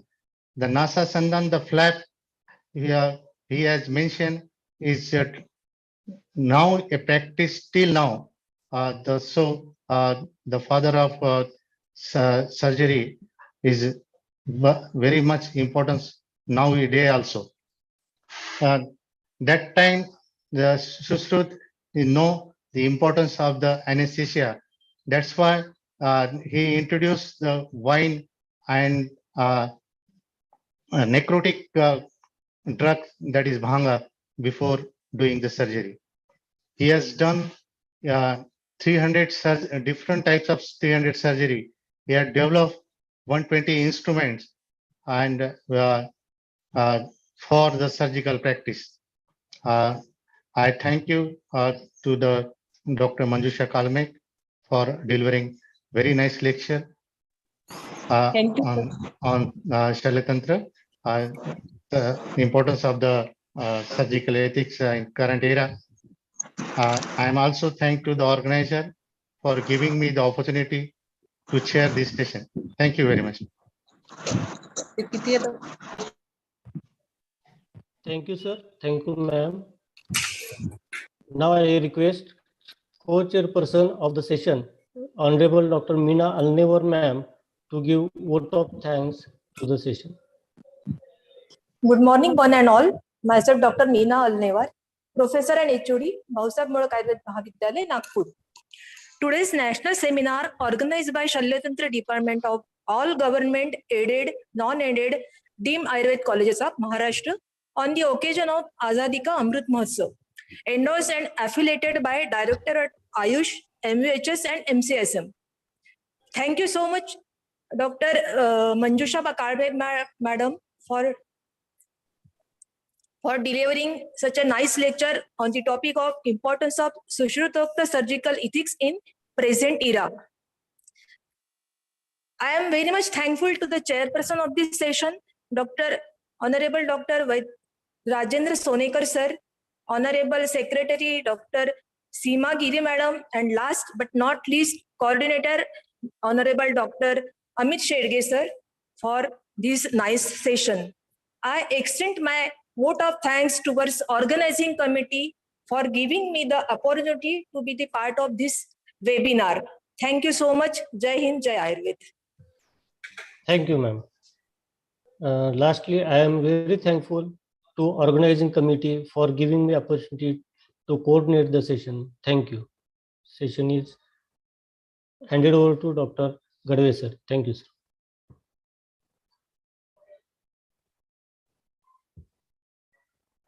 Thank you.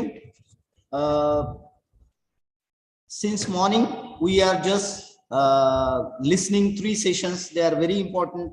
And now I just say ki this is last session with my guru, Dr. Vijay Ukhalkar sir. Today session, we have a chairman, Dr. Rashmi Kale madam, co-chairman, Dr. Veena Kulkarni madam, secretary, Dr. Suresh Podade sir, and coordinator, Dr. Bhujbal sir. Topic is sampling and sample size computation for Ayurvedic research. Bhujbal sir. Good afternoon, everybody. This is our last lecture. And for this session, our guest speaker is Dr. Vijay Ukhalkar sir. And our secretary, Dr. Suresh Podade sir, will introduce him. Good afternoon, everybody. First of all, I'll congratulate everybody on celebrating the 75th anniversary of independence. It's our fortune to witness this era. Ayurveda, the divine fraternity of human sciences, and Shalyatantra altogether is one of the promising branch of Ayurveda. And that too, research in Ayurveda is definitely going to enhance the utility of the Shalyatantra in society. Of course, Dr. Vijay Ukhalkar sir, none other than the legendary personality in the field of Shalyatantra. He is a very rare combination of expert surgeon, IT excellency, and research methodology oriented. Apart from our field qualifications, he has done business professional program course, MBA from Karnataka University, certificate course in biomedical instrumentation, yoga pravesh, computer and IT related courses, and so many others. Apart from this, he has been awarded with too many awards like Dhanvantri Paritoshik, then Nanded MNC Shalyatantra Paritoshik, then Gunvanta Adhikari and Karmachari Award, and so many more. He is presently professor in the Department of Shalyatantra, Government Ayurved College, Nanded. Then PG Guide since 2002, PG teacher for medical statistics since 1997, PhD Guide from 2010. Also, he has been honored with the PhD Guide at Tilak Maharashtra University since 2012. N number of research papers published in national international journals. Clinical trials more than 6 he has been conducted. Guest lectures up till now he has been taken around 20 guest lectures. Published 4 books he has been published. 4 CMEs he has conducted in his institute. 5 CMEs on research methodology sir has attended, and many more CMEs sir has attended in Shalya Tantra. Altogether, I will having a more than an hour to introduce sir by seeing his curriculum vitae and biodata. I am highly inspired with his personality and the topic which has been given to him and which he will be teaching to us today is sampling and sample size computation for Ayurvedic research. Of course, sampling is very vital part in research, any research, and though it is time saving, though it is giving avoidance of repetition, but it is having its own difficulties also. So if we will be very comfortable with the sampling size, definitely our research will going to be successful. So with these words, I would like to request Honorable Dr. Vijay Ukhalkar sir to deliver his lecture. Thank you, sir. Thank you, Dr. Suresh Pudare. Thank you, Dr. Bhujbal. First of all, I am very thankful to Chief Patron, Honorable VC, Dr. Kanitkar Madam, also the Directorate of Ayush, Dr. Khati sir, also the Pro VC, Dr. Nikom sir, our Faculty Dean MHS, Dr. Srikant Deshmukh sir, also the top Dr. Datta Patil, the member of CCM and MCM, and all the patrons, chief advisor and advisor.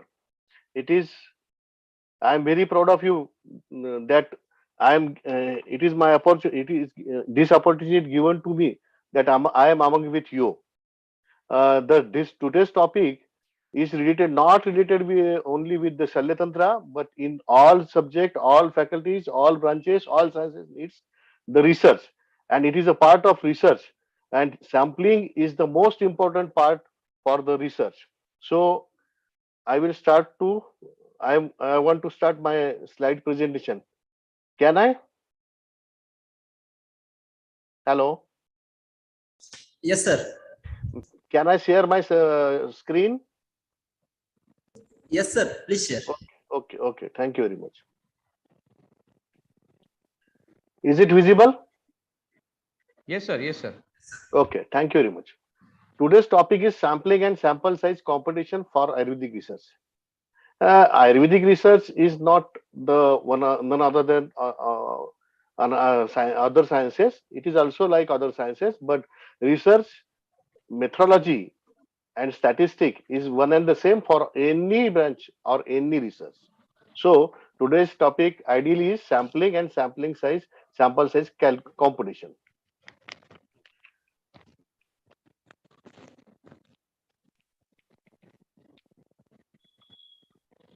It is not working.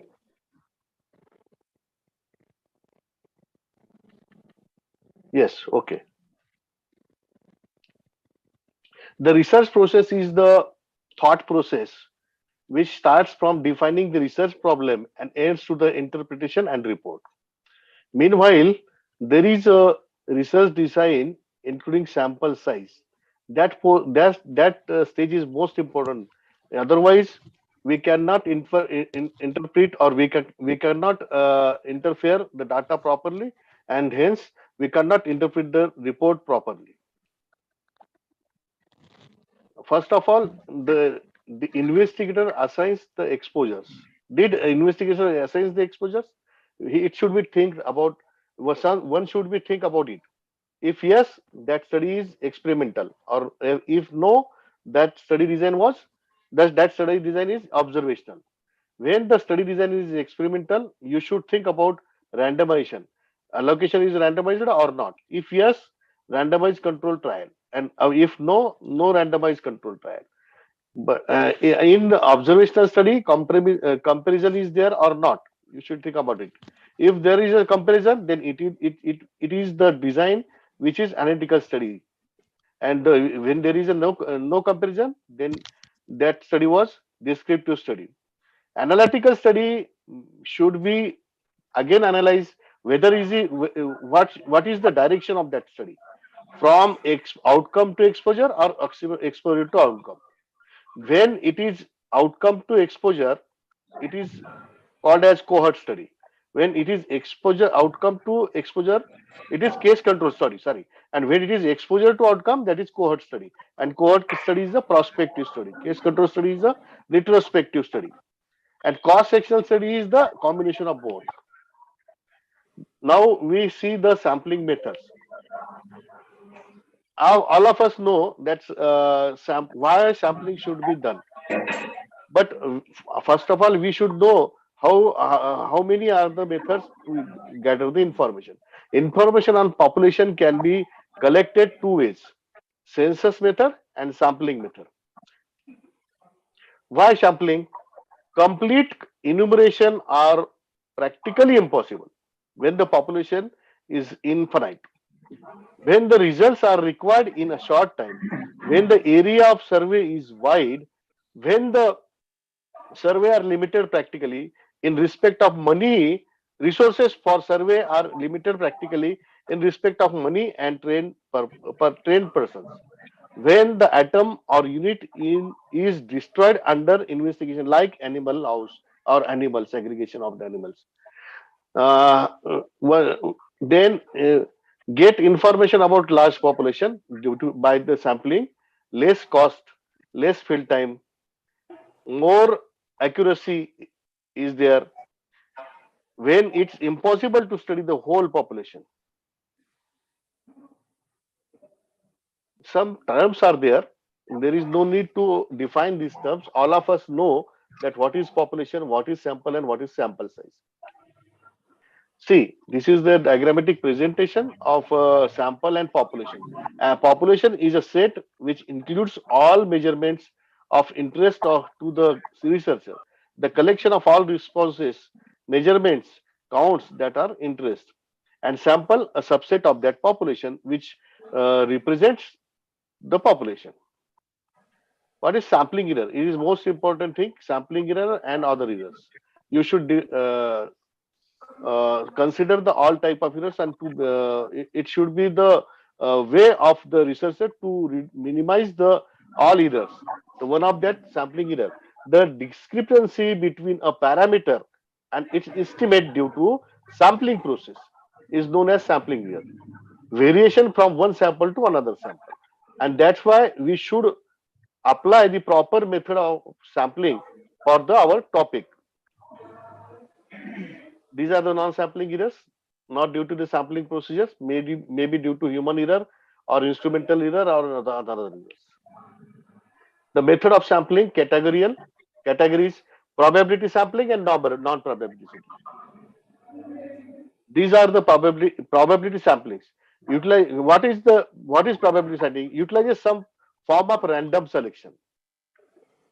Randomization is most important part of the sampling method.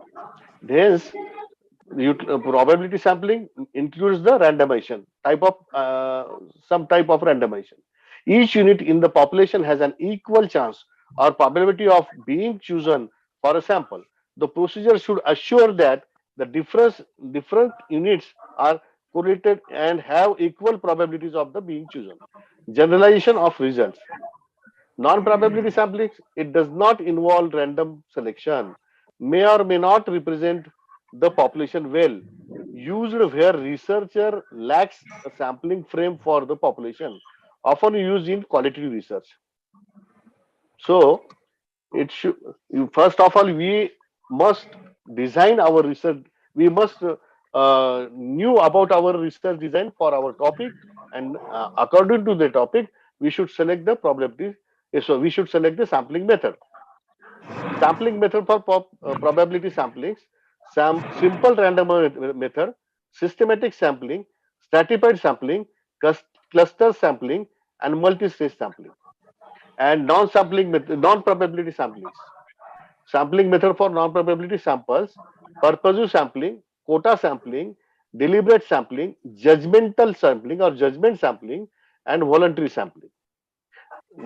A simple random sampling, it is a probability sampling. A sample selected such that each and every item in the population has an equal probability of being chosen, also called unrestricted random sampling. Random number, we can use random number table also for our lottery method. See, this is a simple random sampling method. It is necessary to have all data in at the time of sampling. It is the drawback or limitation of this simple random sampling.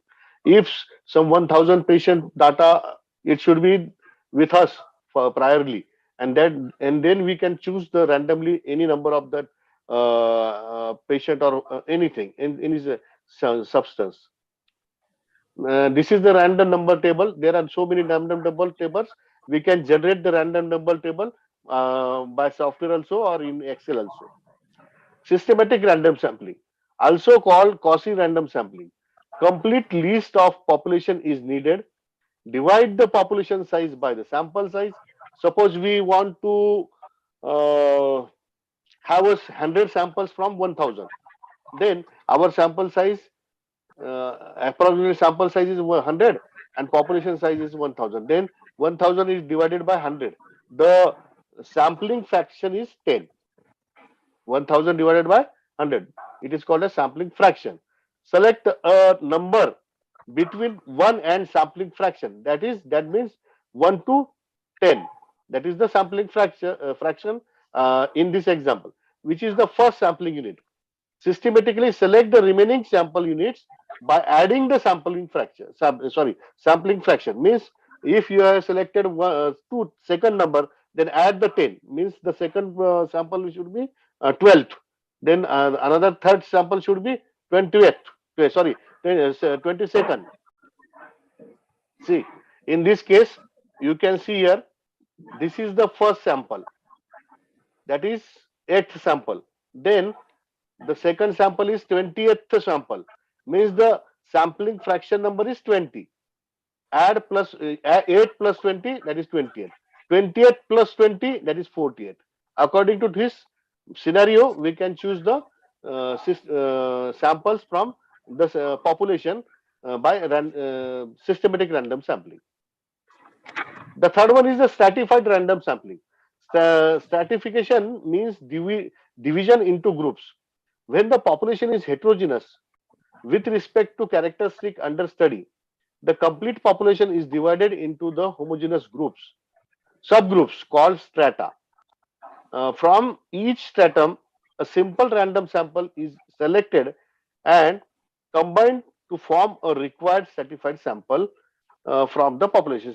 Suppose we have to study, suppose some researcher want to study on some disease, but the dosha, not irrespective of dosha, but with the consideration of dosha prakriti, then he should identify some substratas or subsamples in the population of that disease.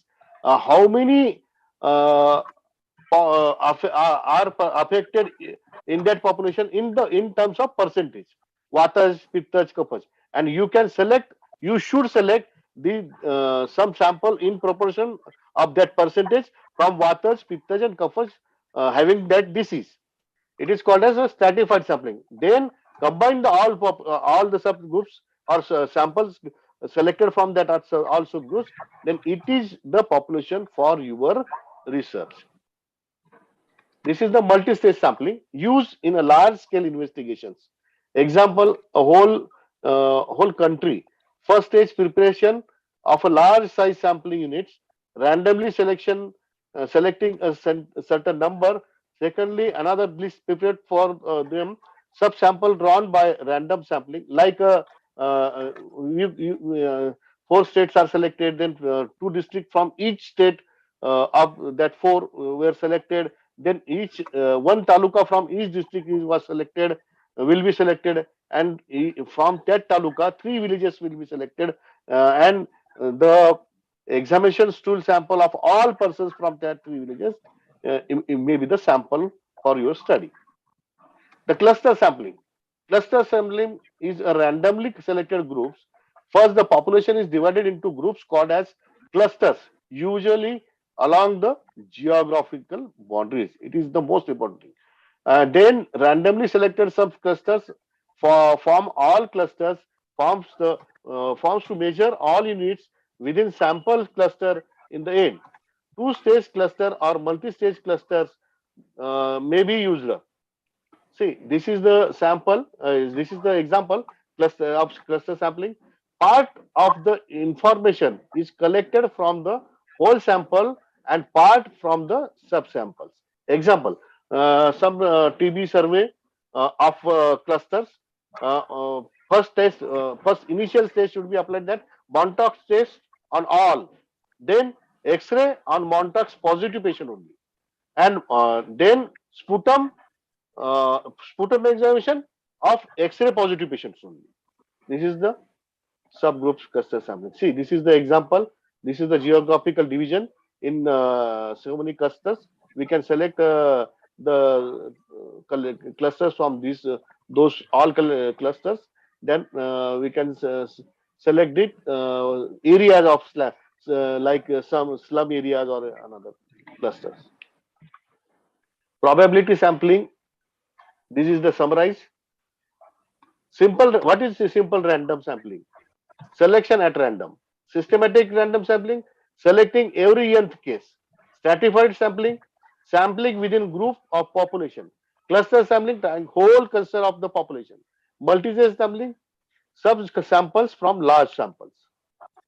See, this is the non-probability sampling, accidental, conventional sampling. I don't want to go in details because these are the qualitative. These methods are used in the qualitative, like interviews and all things. The interviews of person on a street conducted by television news reporter or programmer. These are the public opinions, also called convenient sampling. Voluntary sampling. The sampling is self-selected. Samples self operates to the investigator, and sample consists of people who choose themselves by respondents, and they appeal to have an interview. They often over represent people with strong opinions, most often negative opinions. Purposive sampling, sampling with a purpose in mind, means pre-biased, prejudicial, or judgmental sampling. Handkeeping, supposedly typical and interesting cases. Research is a targeted sample quickly, reaches a targeted sample quickly, also known as judgmental sampling. Snowball, it is also a chain sampling. It begins by identifying somebody or someone who meets the criteria for inclusion in the study. After that, they are asked to recommend others who they may know who also meet the criteria. And heterogeneous sampling, it is the sampling from heterogeneous thoughts or interviews from heterogeneous peoples, where we want to gather the information randomly, not purposely or not judgmentally. This is the summary of that non-probability sampling. Accidental sampling, those most convenient. Voluntary sample is self-selected. Purposive, handpicking typical cases. Snowball, building same sample through information. Heterogeneity, one from each group. Now the sample size determination. This is the most important part. And researchers always thought, how many subjects should I include in many studies? In my study, sample size determination is done for two situations: when a researcher is dealing with simple estimation problem or hypothesis testing problem. That is also called as ST, hyper testing research, STR, and simple estimation problem. What is the take home message for today's this lecture? You should know what is the sample size, what is sample size determination, how large a sample do I need, what are the methods of determining it, what are the factors that affect it? It is the most important thing. There are multiple factors which affect the sample size. Hence, not only by a single formula we cannot calculate the sample size. How do you determine it? How do you use it? And the final verdict. What is meant by good sample? Representative. It should be the representative of population, large population, and large enough. What is meant by large enough? Not more and not less. Complete sample too large. What are the advantages of too much large sample? Good precision, less error, less biased, but wastage of time, resources, and money. Not cost effective. Sample too much small, inaccurate results, more biased, no meaningful information from that study, wastage of resources. Hence, the sample should be optimized. See, this is the example of accuracy and precision. In this sample, too large sample, the precision is good. We had said here the precision is good. What is the precision and what is the accuracy? This diagram shows the difference between accuracy and precision. The red circle shows the true value. This is the true value. And these circles differ from the true value. And these three are the observations. Means there is an accuracy and precision also. Accuracy means it is nearby the true value. That is accuracy. And precision, repetitiveness. All three observations are nearby nearby another observation. See, the next one is there is no accuracy because all observations are apart from too much far from the true value. Hence, there is no accuracy, but precision is there because there is very little difference between three observations or nothing. It may be the by chance. These observations means precision is there, but accuracy is not there. See, third example is all three observations are near the true value. Means accuracy is there, but precision is not there because all three observations are in different directions. They are too far from the each observation. See, this is the fourth example. The red color circle is the true value. All three observations are in different directions and too much far from the accurate value or true value. Hence, there is no precision and no accuracy. Keep in view following points while determining the sample size. This is most important. The nature of universe, nature of study. What is the nature of universe? From which you are universe or population? You want to get the sample. Nature of study, type of sampling, which type of sampling you are using, standard of accuracy, number of classes proposed, availability of finance and other considerations, nature of units, size of population, size of questionnaire, availability of trained investigators, time for study. These all things should be considered at the time of sample size calculation. The power of some terms are there for the calculation of sample size. These terms are most important and everybody should know these terms. The power of study. Power of study is its ability to detect a true difference in outcomes. It is type 2 error. What is type 2 error? The type 2 error is the beta of 1.2 or 20%. It is called as 20% in percentage. Beta. And what is the power of study? 1 minus beta is the power of study. Means 1 minus 0.2 or in terms of percentage 80%. Usually chosen to be 80%. 20% possibility of a false negative results. It is the beta. See, what is alpha error and beta error? Alpha error is very, very danger.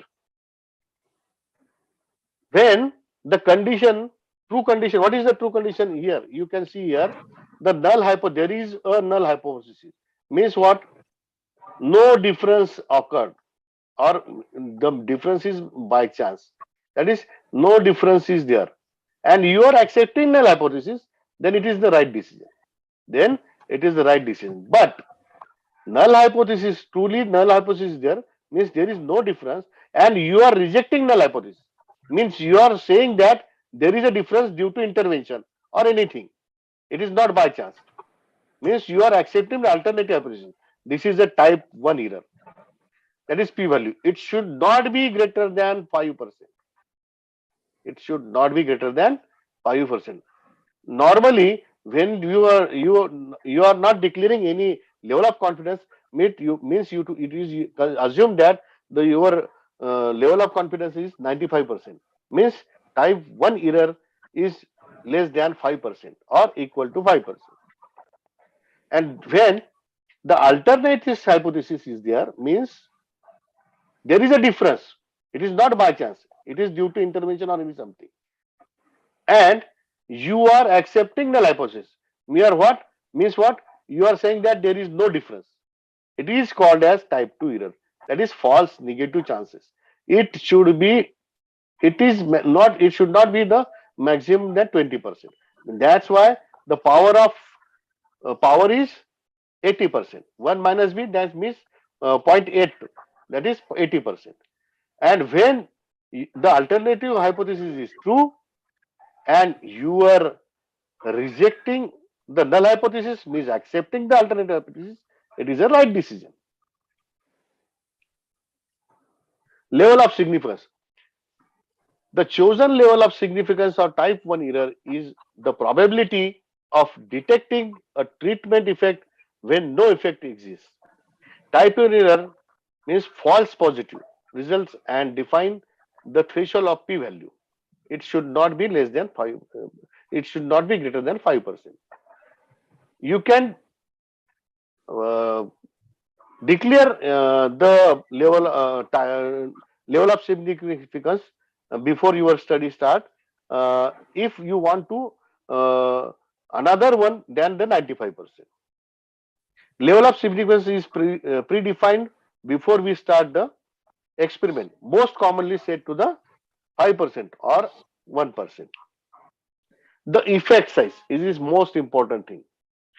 When we are calculating, doing the sample size calculation, it should be the known to a researcher what is the effect size of our outcome. The effect size is the biologically significant difference which is specified from a detailed review of literature from expert or by conducting a pilot study. If there is no if your work will be done innovative, then you should go for pilot study. This is defined as minimum detectable RR. RR means relative risk factor or relative ratio, and OR. OR means odd ratio or treatment effect. For the effect size calculation, odd ratio is most important. And for the relationship between two things, the relative ratio is important. Risk factor, to calculate the risk factors. See, odd ratio is the measure of effect size describing the strength of association or non-independence between two binary data values. Relative risk is the risk of an event or developing a disease relative to exposure. Relative risk probably of the event occurring in the exposure group versus a non-exposure. See, it is most important thing when your study design is cohort design, prospective cohort design, you are going from exposure to outcome. Then you should apply this relative risk calculations for your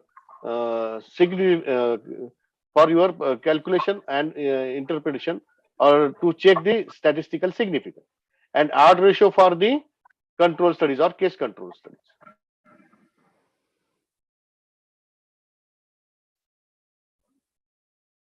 you can decide the effect size from that, this odd ratio.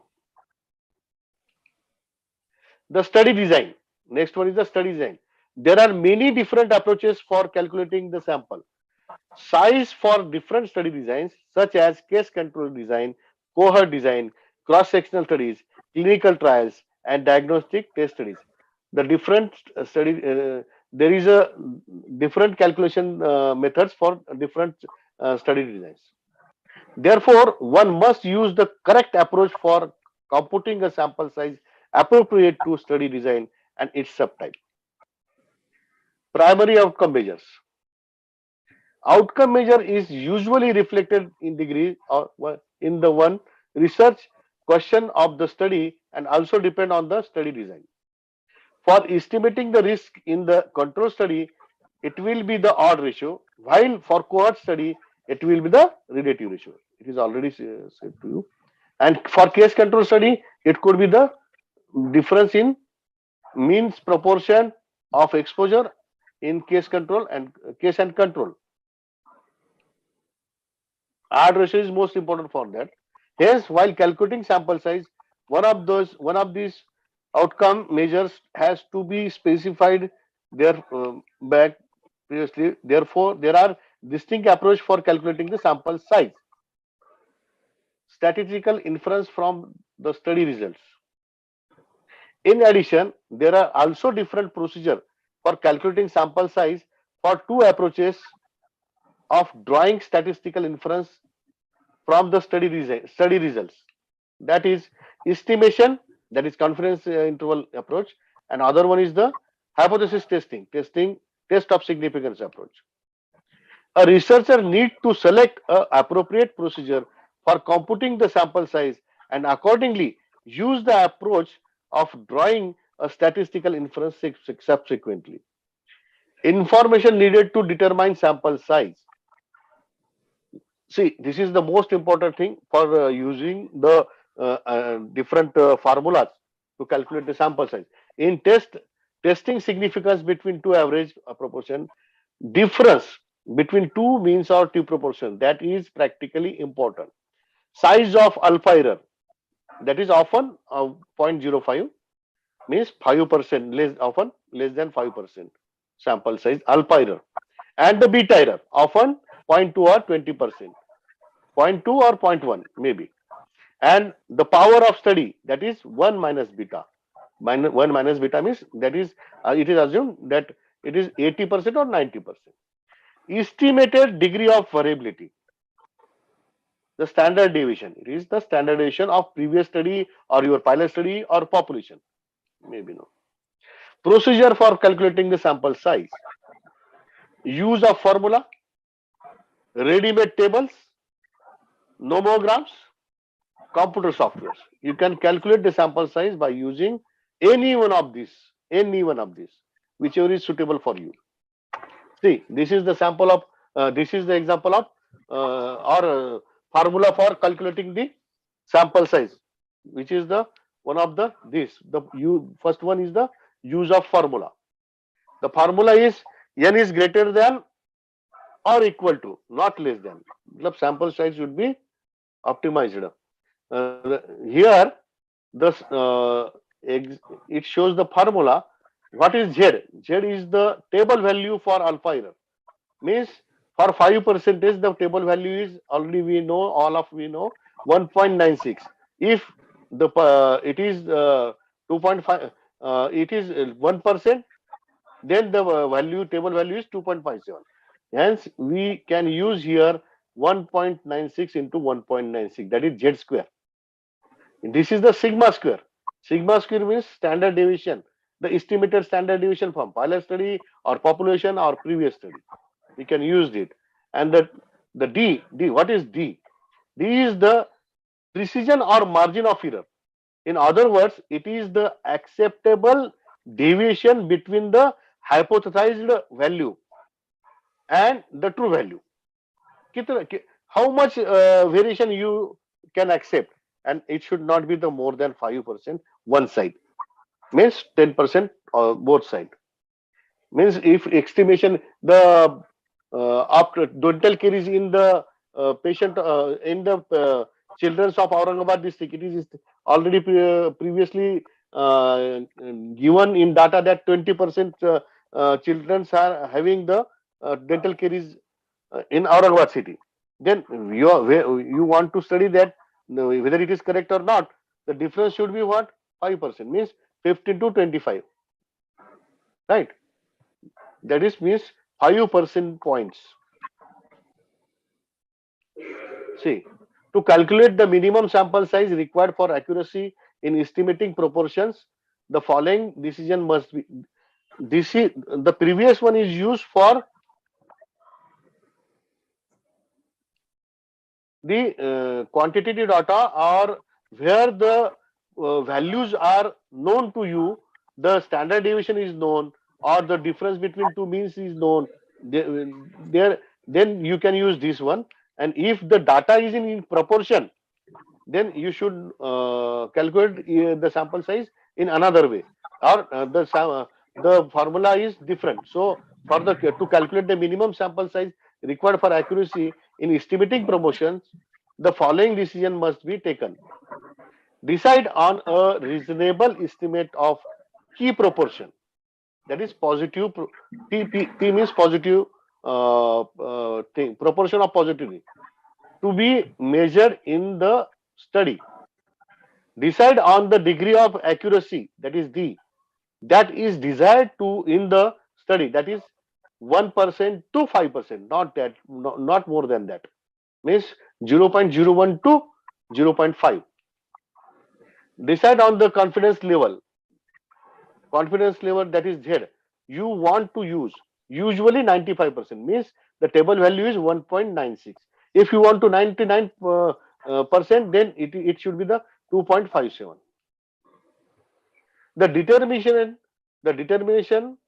Determine the size n of the population that the sample is supposed to represent.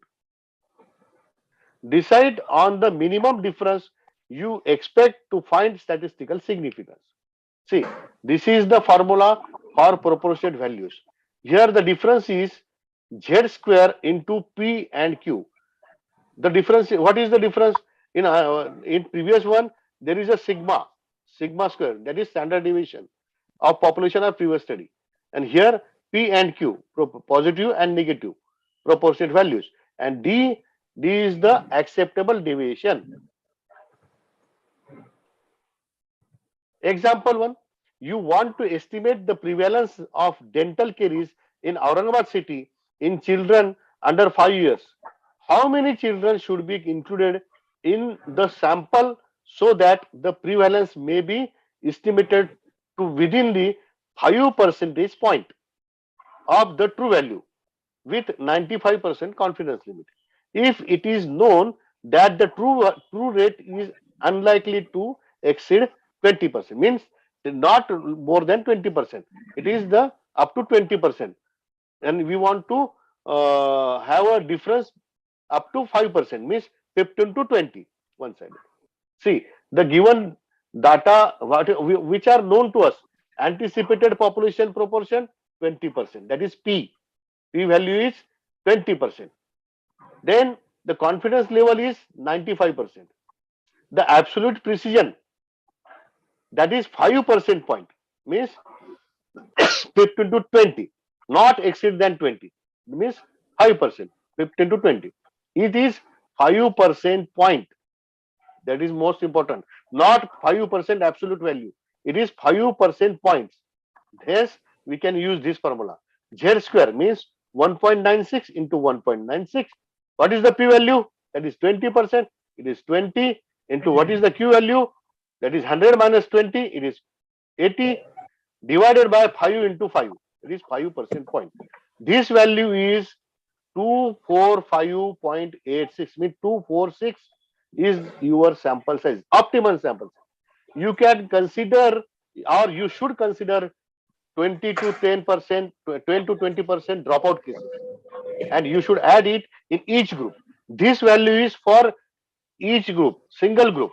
If you have more than one group, then each group should involve the sample size of 246 patients. For optimum, then the dropout cases, you may consider the dropout cases are 10 to 20% of this 246 and add it to this.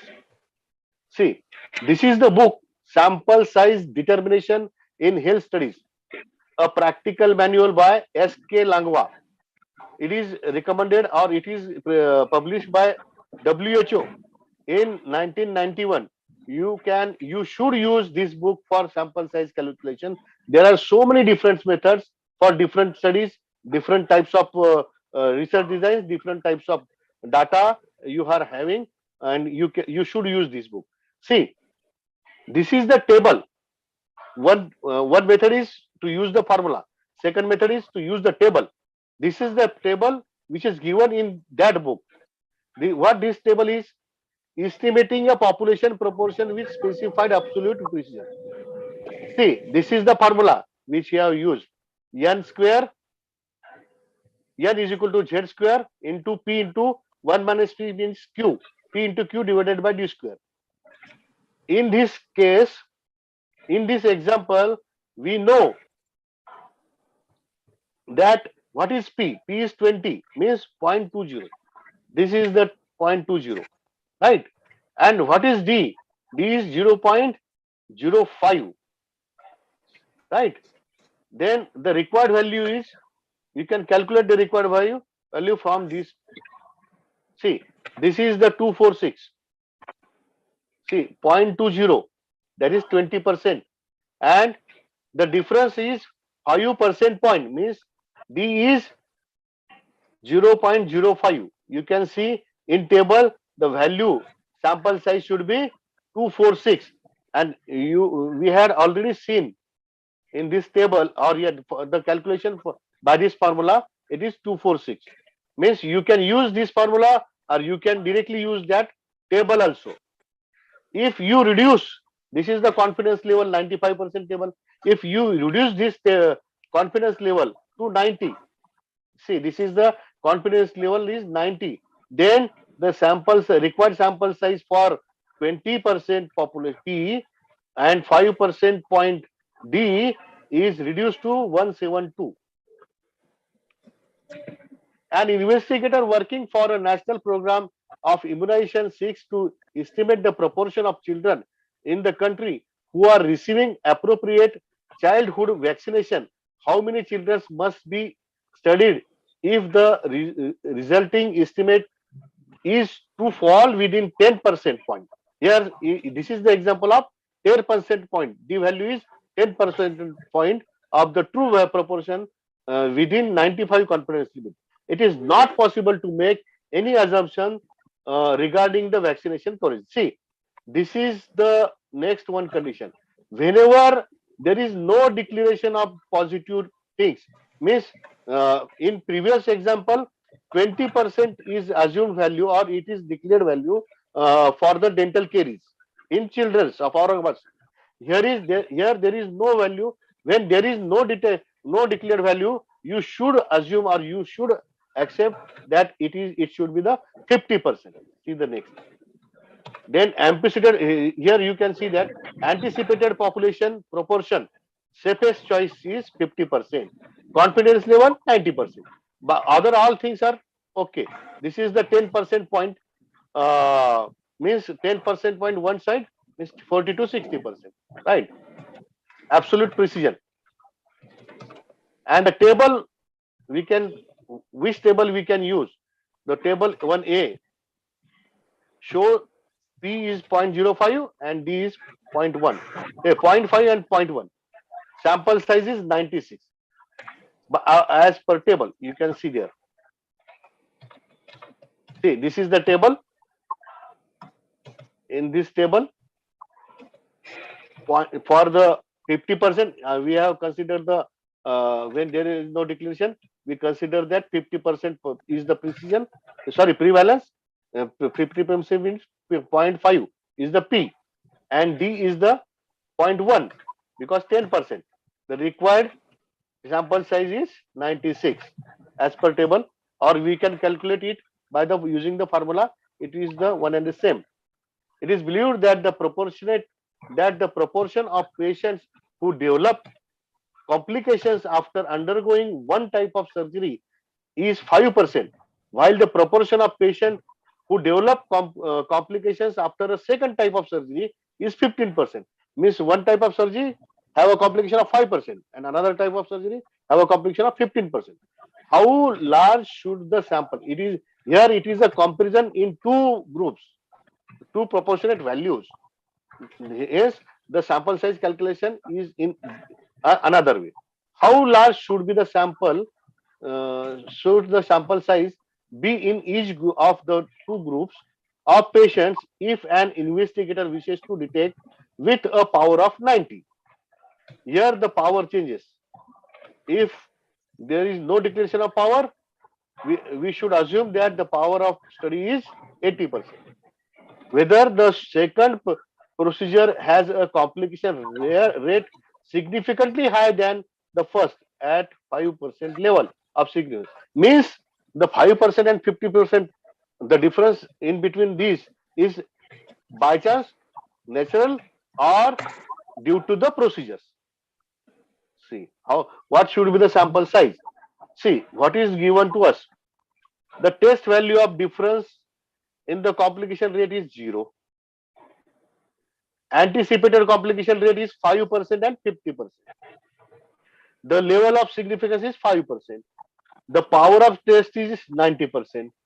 The alternative hypothesis, one side test.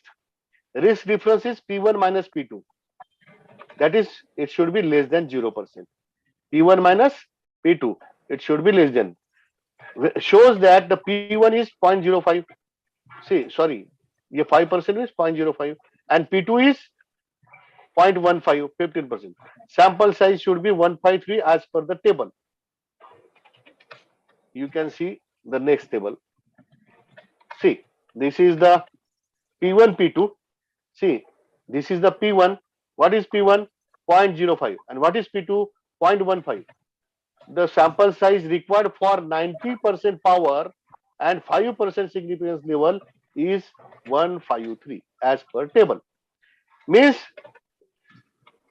you can now you can understand that no single formula for the sample size calculation is declared. You should know what is your study design, how it should work, what is your sampling method, and what is you given to you, or what values you know about that values. It is necessary to consider the all things and required sources in feasibility for your studies and all things. This is the formula for hypothesis testing in case control and prospective study. There are so many formulas. You should consider that all things. I don't want to go in that statistical calculations. My intention is to inform you that not a single formula is efficient for calculating the sample size for each and every study.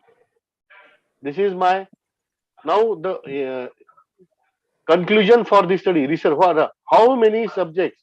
The initial question is, how many subjects should I include in my study? What about non-responders, dropouts?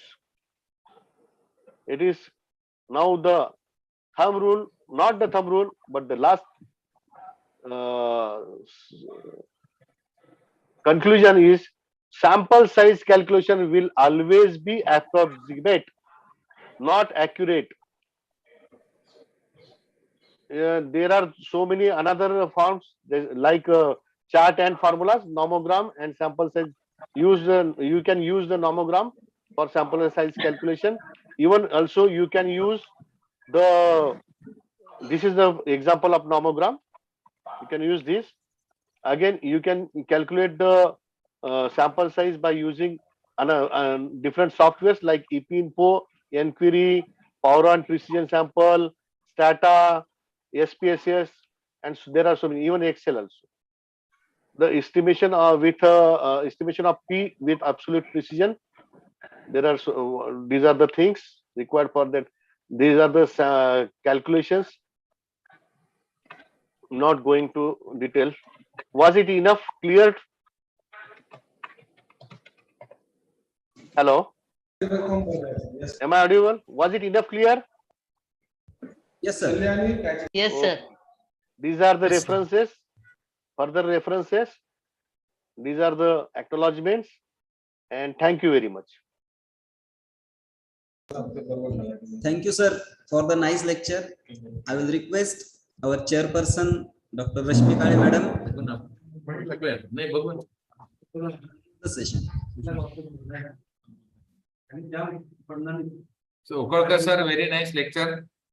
It was very informative and very knowledgeable.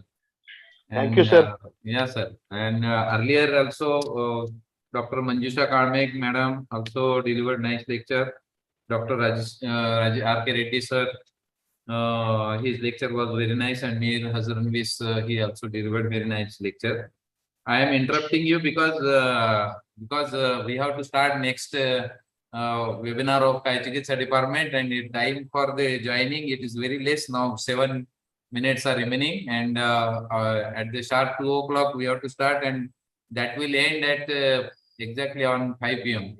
So it is my humble request to all of this chairman and co-chairman and this secretary and coordinator of this last session to cooperate with us and bear with us, because a lot of people are very much interested and they can talk to and give their comments on this session. Rashmi Kale is also there. Dr. Suresh Podade sir is there. Dr. Bhujbal sir is there. And I think Ujjwala Sakarkar madam was there.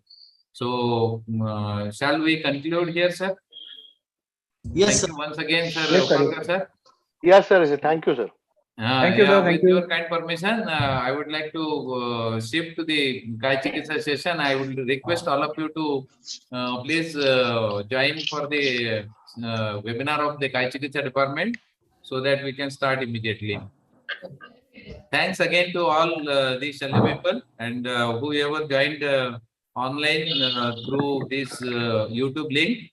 I would like to thank all of you. And once again, it is all the participants. I would like to request for the Kai Chikitsa session and for PG student also. They will join the Kai Chikitsa webinar.